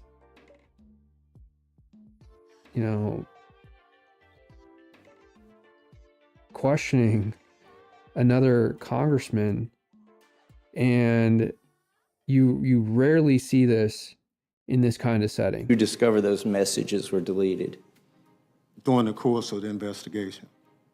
Who was the Secretary of Homeland Security at that time? Mayorkas. January. No, when you discovered the messages were deleted.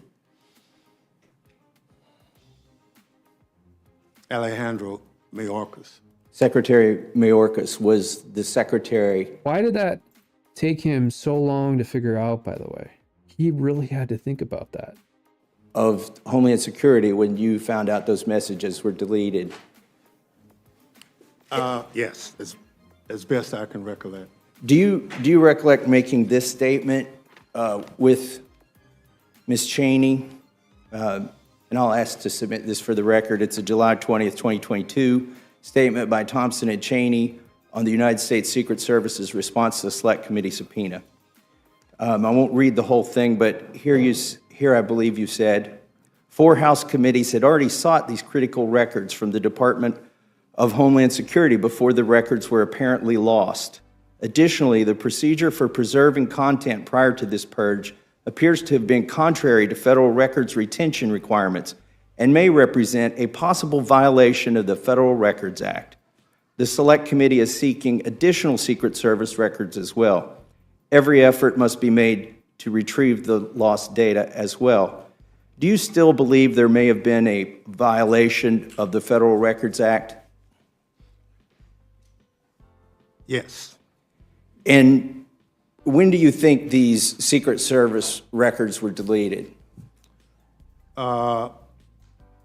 were deleted when President Trump was in office. We found out about him later.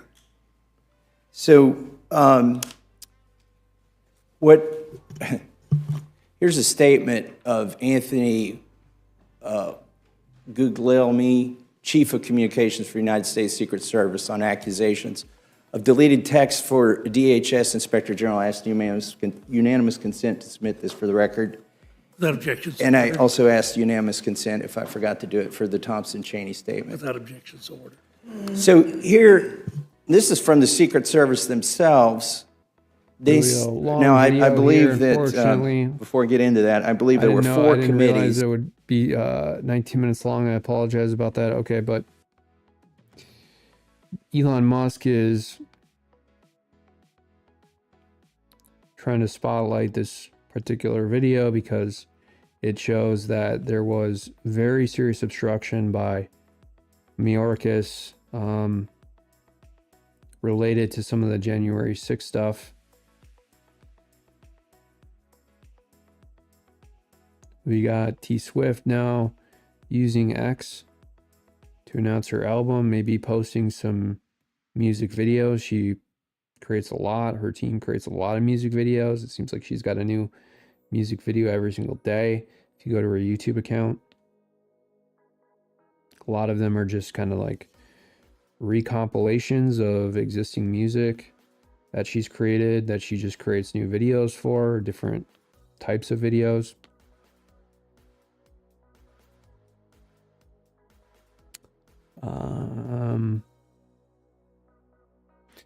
We have Stable Diffusion. Okay, so this is a software AI related iterative development. Okay, we got a lot of nonsense, but here I think Elon Musk, he's talking about even Al Sharpton is on board now with agreeing that we're dealing with an invasion in this country with illegal immigrants crossing the border. And that's very, very unusual because Al Sharpton is a demagogue. He is someone who is highly partisan and oftentimes will agree with far left, radical, liberal Democrats.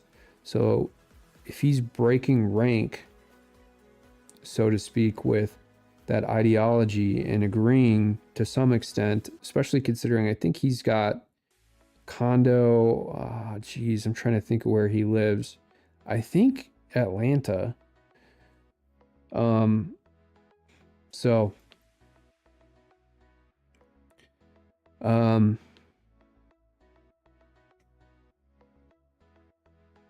oh yeah, some of the grift going on in Ukraine.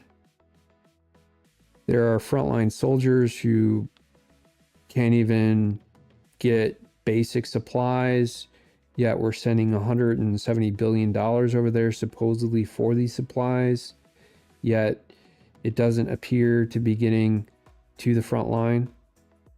You hear this over and over and over again, and now we're hearing a lot of stories about intermediaries intercepting the money and sending it, away from the war, basically stealing it.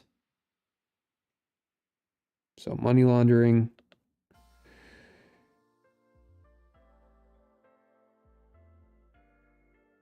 Okay,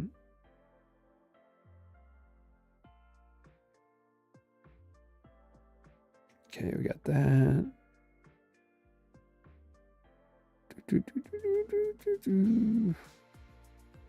Oh yeah, we had,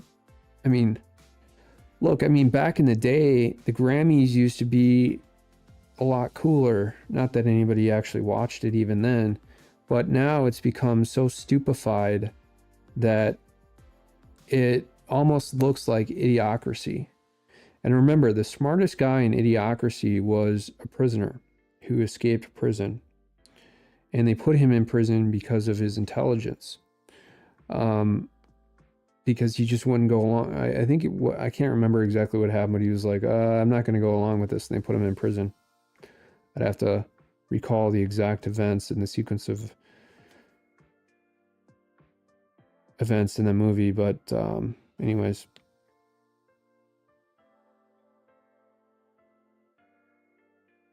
Here, okay. Elon Musk, he's never been this animated before against any particular administration, and he even said some pro-Trump stuff, and he has never said any pro-Trump stuff. I have watched a lot of his comments. I've never once seen him say anything really particularly positive about President Trump. He's towed the line with Trump, but you can kind of tell that he wasn't super supportive of Trump, but he also wasn't like super anti-Trump either.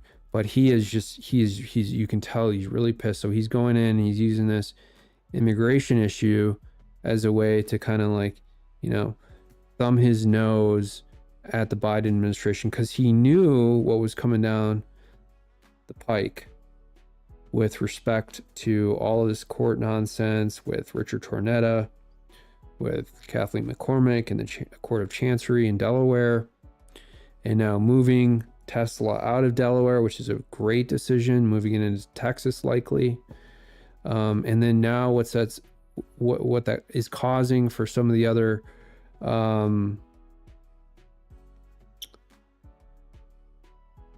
you know, smaller companies that Elon Musk might influence. Exactly. Rather than secure the... Yeah, Joe Biden, Ronan, you said, your president is such an embarrassment to your country's IQ level. You know the whole world is laughing at him.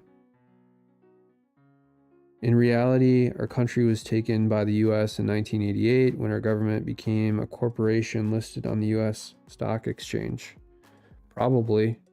I don't know that much about it, Ronan. How is it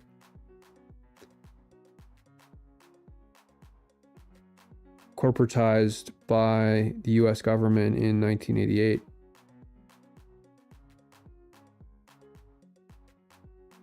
A lot of people say that. I've heard that from Europeans before, that they think that they should be able to vote in U.S. elections. And to be clear, that probably would be a better vote than some of the states here in the U.S. Joe Biden won because we had a rigged election. We had a lot of mail-in ballots. But even so, propping up someone like Joe Biden, you know, it's clear that something darker is going on here. Because I don't think that anybody like Joe Biden is capable of winning an election. So I think that they're putting him up there because they can blame everything on him, this crash that's going to take place. And they can blame everything on anybody in the Biden administration. The White House press secretary, Karine Jean-Pierre, is also not capable of doing that job. We had Jen Psaki before. I mean, at least Jen Psaki could do some good propaganda. But if you look at Joe Biden's record, even as a senator, he has got every single issue wrong. Most importantly, foreign policy issues. Joe Biden has always got wrong. He signed the 94 crime bill that made it a crime to be a man in the United States. Black men were negatively or adversely impacted at a significant rate because of it. The Violence Against Women's Act, VAWA, was also signed, and that legislation was kind of shepherded, led by Joe Biden. And that's because Joe Biden is funded by people like, George Soros and these far left radicals. And they were using Joe Biden as a funnel in order to manipulate and destroy this country, including families. The VAWA bill in particular, in making it illegal to ever criticize a woman, and the ramp up in all of this nonsensical. So if a woman has a hangnail, or she breaks a nail, her husband or her boyfriend, whoever she's living with who's male, will go to jail. That's what the VAWA bill does. And there's just a lot of unreasonable, and it just sends money back. It's like the military industrial complex. It just sends money in a tornado back to arms of the government, one way or another. And so what that does is it just creates this huge entitlement for bureaucrats. Bureaucrats are like welfare cases. So everybody who's working in the criminal justice system, in the legal system, unless they're a defense attorney, and a lot of prosecutors do have a lot of cases and they work very hard, and the justice system is overloaded, by the way, but right now it is, at least. But it creates this burgeoning sort of welfare case where all you have to do is get a job for the government and your life is set. And we all know how productive the government is. I mean, there's very little elements of the government that are productive or optimized or efficient. But anyways, I'm going on a tangent about Joe Biden and his IQ level.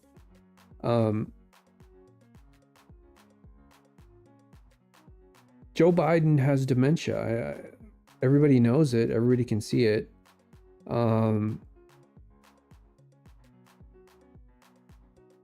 Let me ask you this, Ronan. Who do you think is going to win in 2024 presidential election?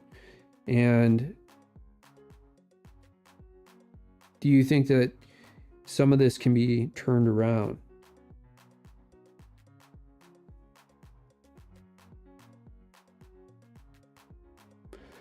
Look at Netflix turn this Alexander the Great movie into some woke thing about gay sex. Fake and gay, as they would say on 4chan. Oh yeah, make it gay and lame. What he really means is fake and gay, which is a 4chan comment. So this guy, outside of the drug charges that apparently he's been charged with and some of the other assault charges, but if it was just related solely to transit stuff in the subway, he'd be like a genius. He's one of these guys who tries to sell Metro cards outside of the ticket queue thing. And he jumps turnstiles and all that stuff. And if you've ever been to one of these in New York, and if you don't know how it operates, it can be kind of overwhelming because there's just a flood of people, especially during rush hours. If you go in the morning, like between, and maybe it's different now, but if you go in the morning between like 8 and 10, and you've like just flown in and you're not used to it, oh my God, there's like 10,000 people that will hit that in a matter of 10 minutes. And you're like, if you make one mistake in that turnstile, you'll have, 50 people behind you yelling at you. So it's so chaotic. It's so hectic. Oh, here you go. Elon Musk says, so this is kind of the thread. New York, okay, so Unlimited L's is making a case that, New York doesn't really prosecute violent crime or crime in general unless it involves Trump or anyone who supports President Trump. me. What they did to me here by colluding with the local corrupt Bukake cover-up crew over here, with Letitia James basically directing her minions to contact the people out here and trying to get some mutual aid going, as they would say. And now they're trying to cover up all the documents, trying to keep them from me, forcing me to file lawsuits, to open records lawsuits to get those records, and all kinds of nonsense that they're trying to throw everything at me, as usual. Yeah, but they, you know, of course, they're not prosecuting actual crime, but they will prosecute anybody who jaywalks or supports President Trump. And the fact that Elon Musk is agreeing with this is remarkable. It's a radical change. Yeah, so, and then Elon is going on and on, like, you know, commenting on this Tom Fitton post. Elon Musk is correct. 24 states and DC have enacted or enabled automatic voter registration at DMVs. I think we talked about this earlier. Yeah, this is that one nested post, and they've done this in Minnesota.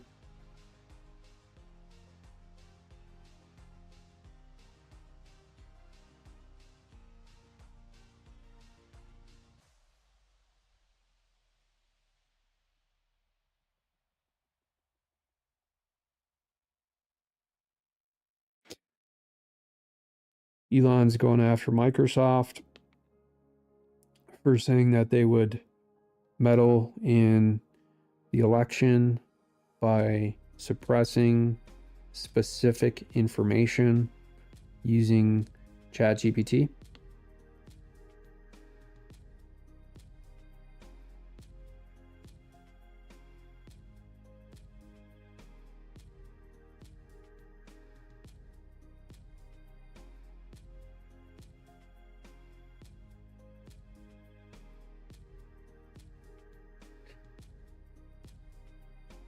This is a good one.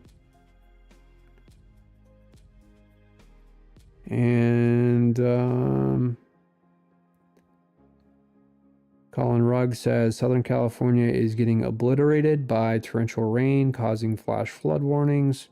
The storm even caused a sea foam storm where strong winds blew foam onto people standing on the shore. The storm was thanks to an atmospheric river, which is relatively long, narrow regions in the atmosphere that transport most of the water vapor outside of the tropics, according to NOAA. The average atmospheric river carries the equivalent amount of water as the average flow at the mouth of the Mississippi River.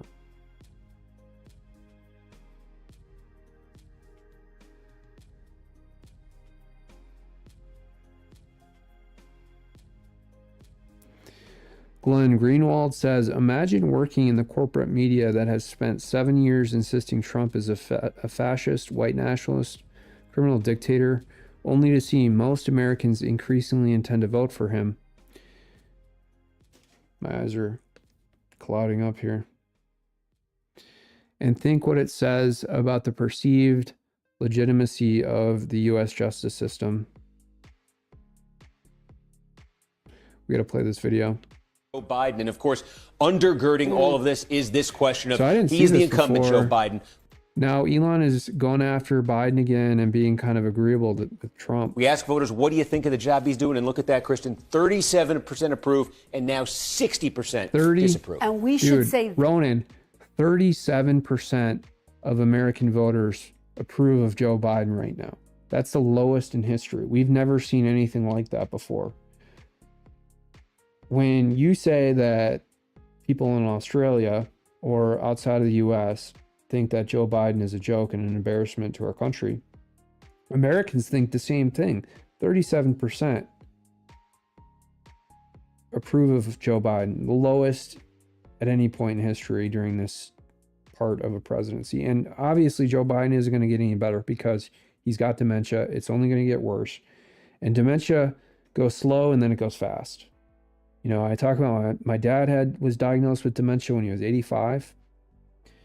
And boom, it was quick, but it was also slow. And it took a long time. It took a long time. Actually, I think he was diagnosed with dementia a little bit earlier than that, but you get that, what do they call it? Like loose body thing. And then, you know, you're seeing that now with Joe Biden, like he doesn't know where he's at. And then he's going to start punching people. And there's stories actually of him potentially punching Secret Service agents because he's been scared at the White House when he wakes up in the middle of the night and he doesn't know where he's at. And there's a Secret Service agent in the next room, and he goes out to go to the bathroom, and he's like throwing punches because he gets confused. I've heard rumors like that. Of course, you can't corroborate those because they're at the White House. The Secret Service isn't going to release those details. But at this point, the Secret Service is basically a nursing home for Joe Biden. 37, well, see, the 37% are all illegal immigrants, or just immigrants in general, or middle-aged women who think that Joe Biden is giving them abortion rights or something. Or the LGBTQs. That's the only segment of voters that I could presumably believe would support Joe Biden at this point. And, you know, in work silos, you never talk about politics, but I haven't heard anybody be supportive of Joe Biden, particularly in, you know, energy, you know, variants, software. I mean, in software, you get a lot of liberals. I haven't seen anyone say anything supportive or friendly even about Joe Biden. And usually, you know, back in the heyday with Barack Obama or whatever, you'd hear like, oh yeah, Obama, okay, he's flying in here, yeah, stuff like that. But, you know, and during Trump's heyday, you'd hear a lot of division. You'd hear either people like Trump or hate Trump. But you'd hear things at work. You never hear anything about Joe Biden. And that's because I think that most Americans, and the election was so strange in 2020. I can't even begin to tell you how strange it was. I mean, the media has spent, I think Glenn Greenwald is right. The media has spent years trying to convince voters to hate President Trump, and it doesn't work. That's because people understand that the media is a propaganda tool for people like George Soros and Goldman Sachs and you know, the World Economic Forum, Klaus Schwab, for corporations in general who want to monopolize certain markets. But Ronan, I mean, who would you vote for if you were voting?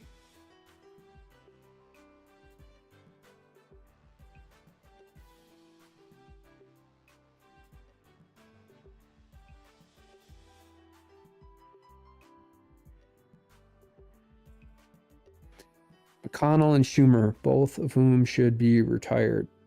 Schumer is also starting to slow down. You know, Schumer used to be a lot more energetic.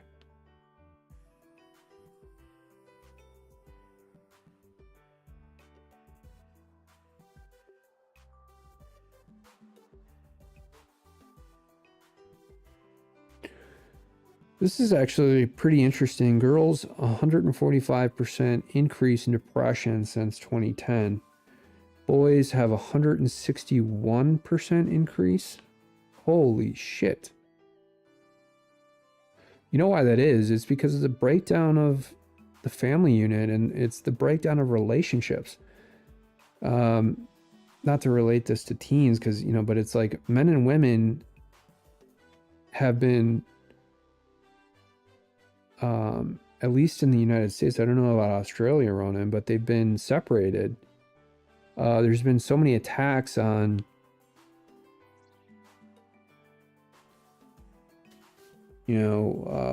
marriage and family, and this separation that it causes, I think, is part of the problem that leads to depression, because women need men and men need women, and women are happy and men are happy when they have solid relationships with each other. But when you've wedged dividers between the societal construct of relationships in general, with Me Too, I mean, this is not just me, this is just, everyone. I've heard this repeatedly, especially from young men. They're not willing to, and they figured it out. I mean, they're smarter, I think, than a lot of the millennials were. They figured it out. They're not willing to put in the effort because they know it's not going to matter. The media is laying off staff because we know the propaganda, and we turned off their shows and started watching shows, just like alternative stuff. I mean, this isn't really a show. This is just some amateur, stream. Just some random person doing this because of several reasons. One is there's been so many hit pieces written about me over the past 10 years. Two is I really want to get the message out. And three, I think it's important to highlight and expose a lot of the lies that are presented.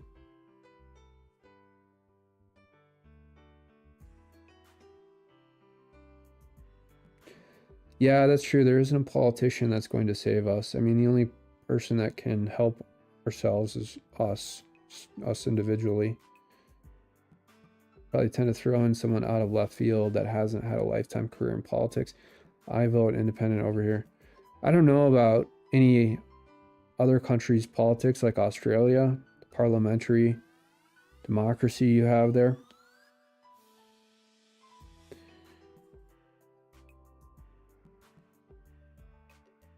But see, in the US, the thing is, it is so corrupt, and I don't think people fully understand that you really need someone basically with mob ties like President Trump to go in there and have enough courage, boldness, integrity to stand up to a lot of this bullshit. And you can see, especially considering that they just threw over 100 criminal charges, apparently, if you tally every charge up against President Trump, to try and stop President Trump and the Trump administration from returning, how corrupt this country is. And, I've never seen that in England. I've never seen that in Australia. I've never seen that in France. I haven't seen it in Germany, unless it was, well, actually we have seen it in Germany in the last, 70 years with Hitler. But that's it. I mean, I've never seen that in Sweden. I've never seen that in Norway. Not that I follow those countries very closely. I don't. I mean, if anything, I probably follow Canada next most closely. I haven't seen it in Canada. It's not like Trudeau's doing it, although he probably would if he could get away with it. I haven't seen it even in Mexico, even in fucking Mexico. Now, you need someone basically like a mobster in order to cut through all of the corruption in the U.S. Again, people don't fully understand how corrupt the U.S. is. It is unbelievably corrupt. And this country is running off the fumes of World War II. It's running off the fumes of some of the imperialistic conquests that we've waged against certain hemispheres, like the Monroe Doctrine, and then usurping a lot of control over Latin America, Central America, and the police powers that the United States has had in going over to police some of these other nations to try and get corporate interests involved in those. I think that's what you're talking about with Australia, Ronan. Not that the U.S. waged wars over there, but we certainly, I think, use some adept,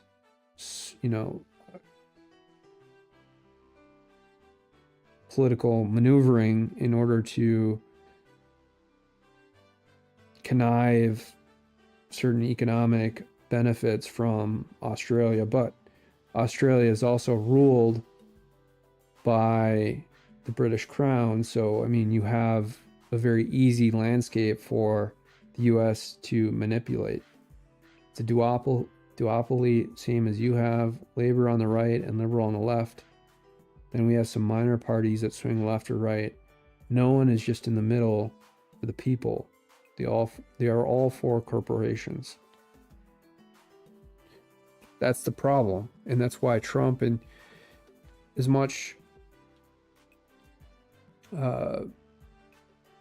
shit as Vivek Ramaswamy got for being a pharmaceutical CEO and founder when he was running, you need someone who's ultra wealthy, who doesn't have to rely on all of this influence from corporate interests. But I think corporations are a large problem in this political process because they have so much money and they have such powerful lobbying capabilities, especially in the US.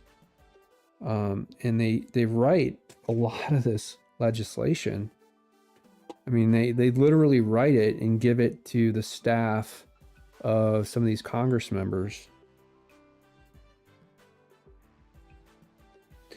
Well, yeah, that's true. That's true, Ronan. And anybody can define anything as being corrupt. But the U.S. in particular, in the last 20 years, has gone from, borderline kleptocracy to just full-fledged corruption, nonstop Patriot Act surveillance. The DOJ has been out of control for a while. Liberals have gone mad. I mean, they're shipping fentanyl in by the truckload every single day in the U.S. A lot of these problems have simple fixes, but it has taken 20 years even to be able to discuss them, especially the drug problem in the United States with fentanyl coming in. I mean, that's the simple fix. You just put an embargo, or just put a naval patrol and start checking some of these ships coming in from China, and then you stop the influx of fentanyl like that. And there's a lot of other simple fixes, and we never get around to actually doing any of them, and we probably never will, unless someone like Trump gets in, which of course is going to happen in 2025, and then there'll be at least 2 years of infighting, and then 2 years of being able to actually enjoy the proceeds of all that fighting.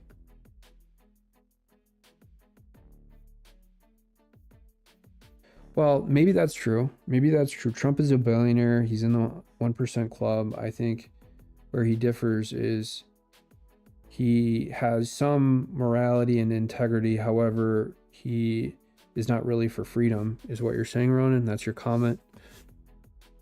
I don't know. You never really know what people intend to do, but we do have some back history and knowledge that President Trump actually is for constitutional freedoms as they've been historically applied in the United States, like free speech, and the Second Amendment, and due process, and the right to privacy. Those are fundamental freedoms in the United States. Those are, human rights.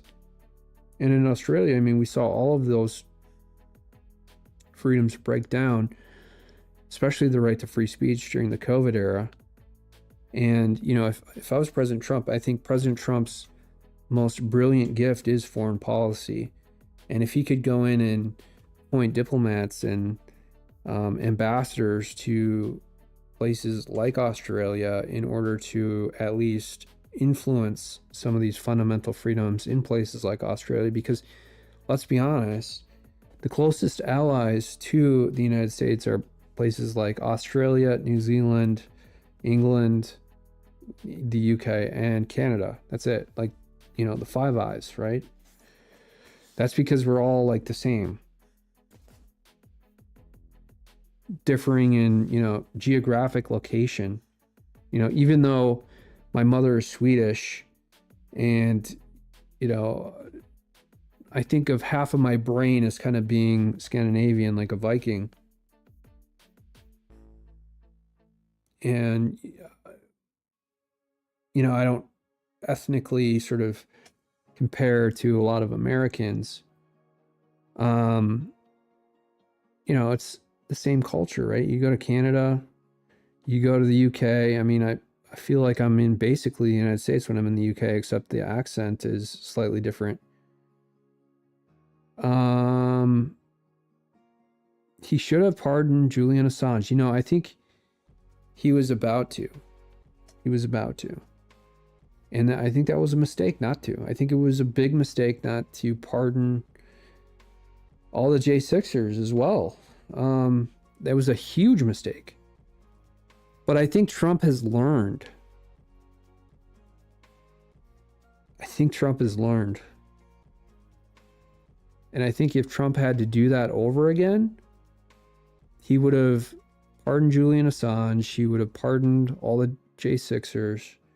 But I think, yeah, I mean, Tucker Carlson has brought a lot of really fantastic attention to the Assange case being in Belmarsh right now.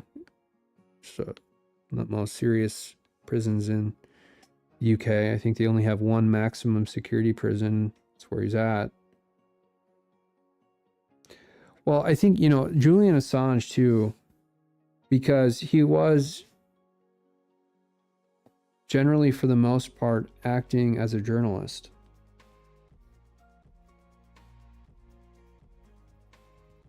Taking leaks from Edward Snowden and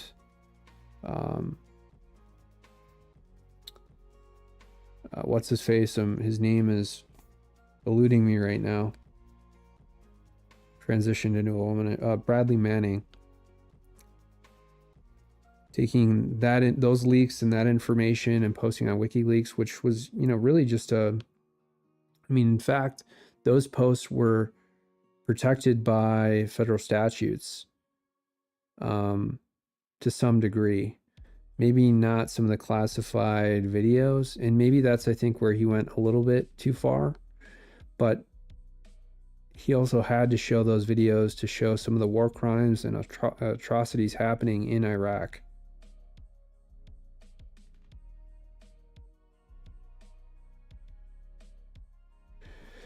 People have forgotten about Julian Assange because he's been in prison for such a long time, either in the Ecuadorian embassy in London or in Belmarsh, or when he got caught up in the rape allegation with the Swedish security services. Remember, that's what led to this whole thing in the very beginning, is they lodged a rape complaint against him, and then they tried to shut him down. I mean, a lot of that stuff mirrors what has happened to me. And I've often thought about that as well, you know, because when a bunch of documents came out about my case, it was all about silencing me. It wasn't about the actual underlying what they represented to various courts. It was completely different in the actual documents. And of course, these documents came out after the fact. But they, you know, a lot of these rape allegations will be used, you know, to collaterally silence someone. And that's clearly what happened to Julian Assange.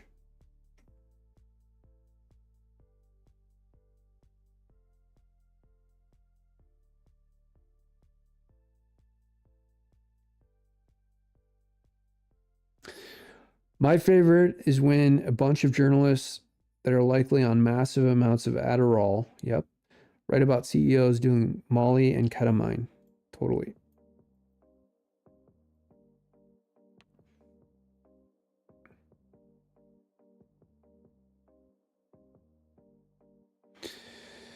All right. Well, I hope you have a good rest of your night in Australia, Ronan. I'm going to check out here. It's nice to talk to you. Hopefully I'll see you again. I'll try and stream later when I wake up. So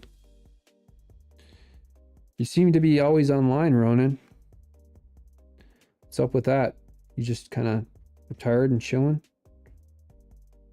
What part of Australia are you in, by the way? Melbourne, Sydney, Western Australia?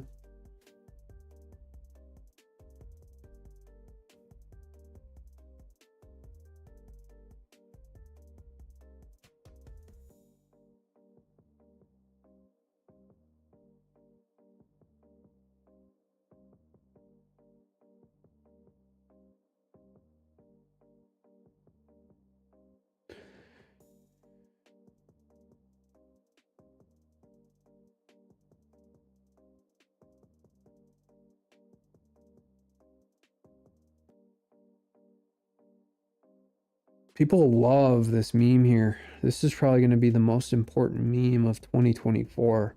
Joe Biden giving a Medal of Honor or an award to this illegal immigrant who is sticking his middle finger up at you.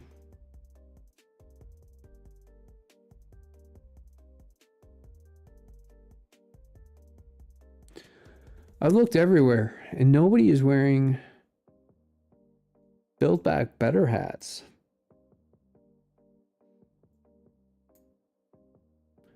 Yeah, it's true. I've never seen one person wear anything Build Back Better.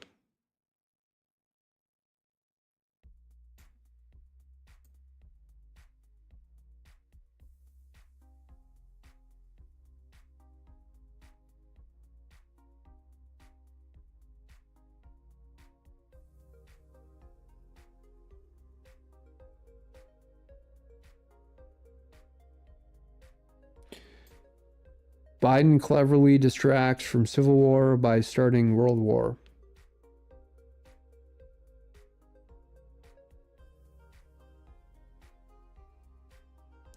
What is Brandon doing? The perfect rock imitation. The message is clear.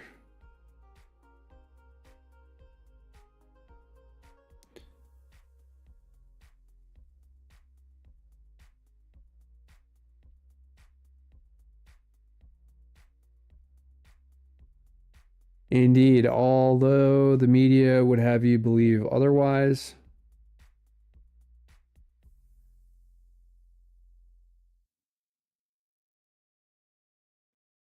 That's how I feel. Yep. Let's go, Brandon. Spot on, FJB.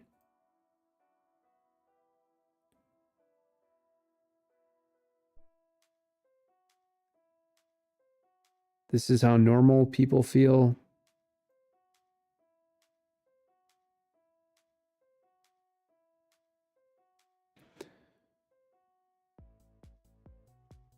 Vivek Ramaswamy.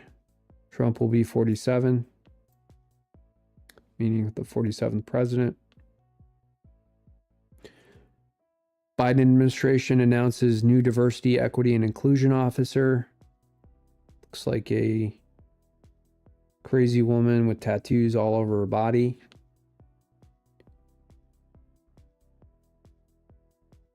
For once, I'm proud of my city.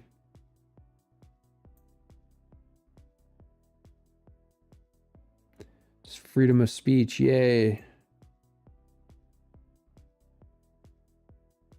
Trump's fault.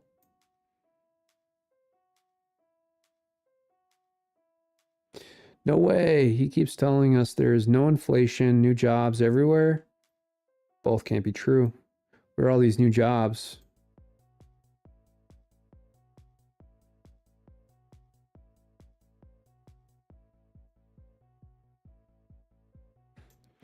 Most of America agrees with you, my friend. Nope. Still better than the other guy.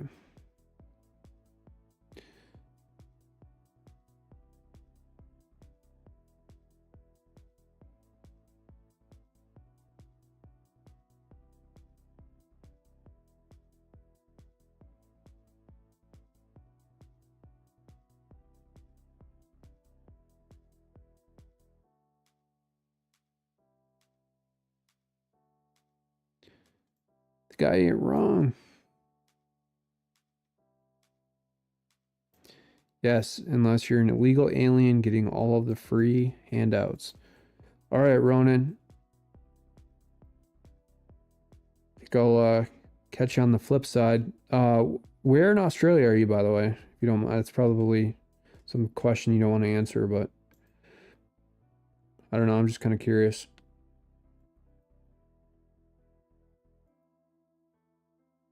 Give you a minute to answer before I shut this down.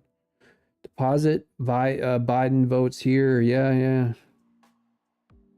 Like this. It's good.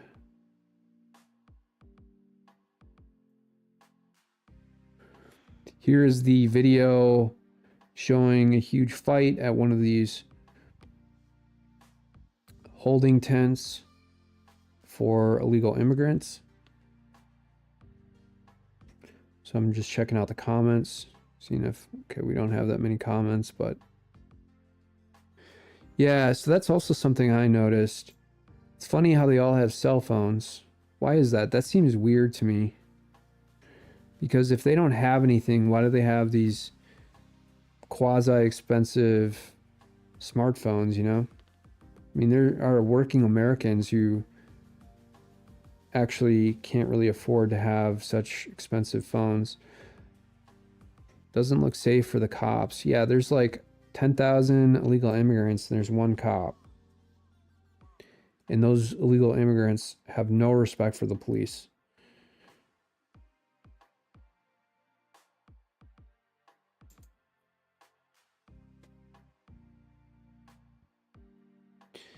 Okay, Dinesh, who has a healthy distrust of Democrats in the justice system, put this together.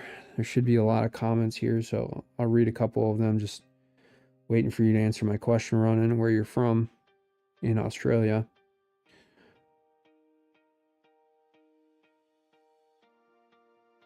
Yeah, they're not going to hold Fani Willis accountable. Good riddance. Lock them up.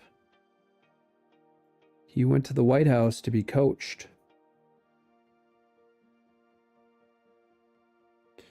She should be prosecuted. Hope she gets exactly what she deserves. RICO law. Those commercials. RICO law. Just wait until all the Democrats abandon her. Yep. Lock her up. Don't hold your breath. No way she serves anything. Oh, the irony. Doubt it. Except she won't. Sorry. She's a liar and a crook. We can only hope and pray.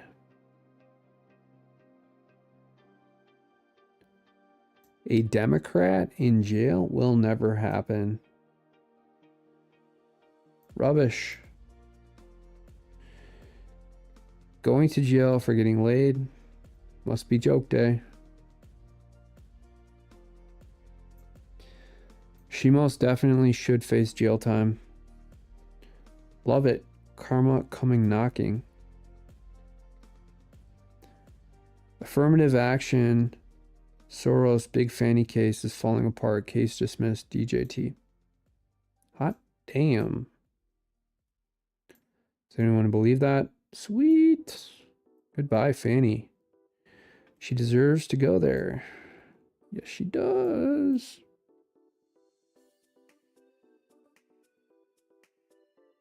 Bitch, Please. Very best news I've heard in a while. No, she can't. Fanny equals homewrecker. Liar. Oh, man. This is too good to be true. Yes, yes, yes. Pray, pray, pray. Good. I hope it happens. Good. Good. Oh, this guy says this post contains misinformation.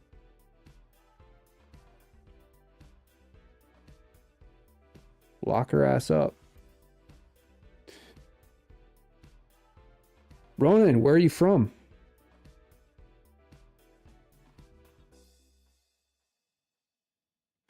Okay. I will see you later then.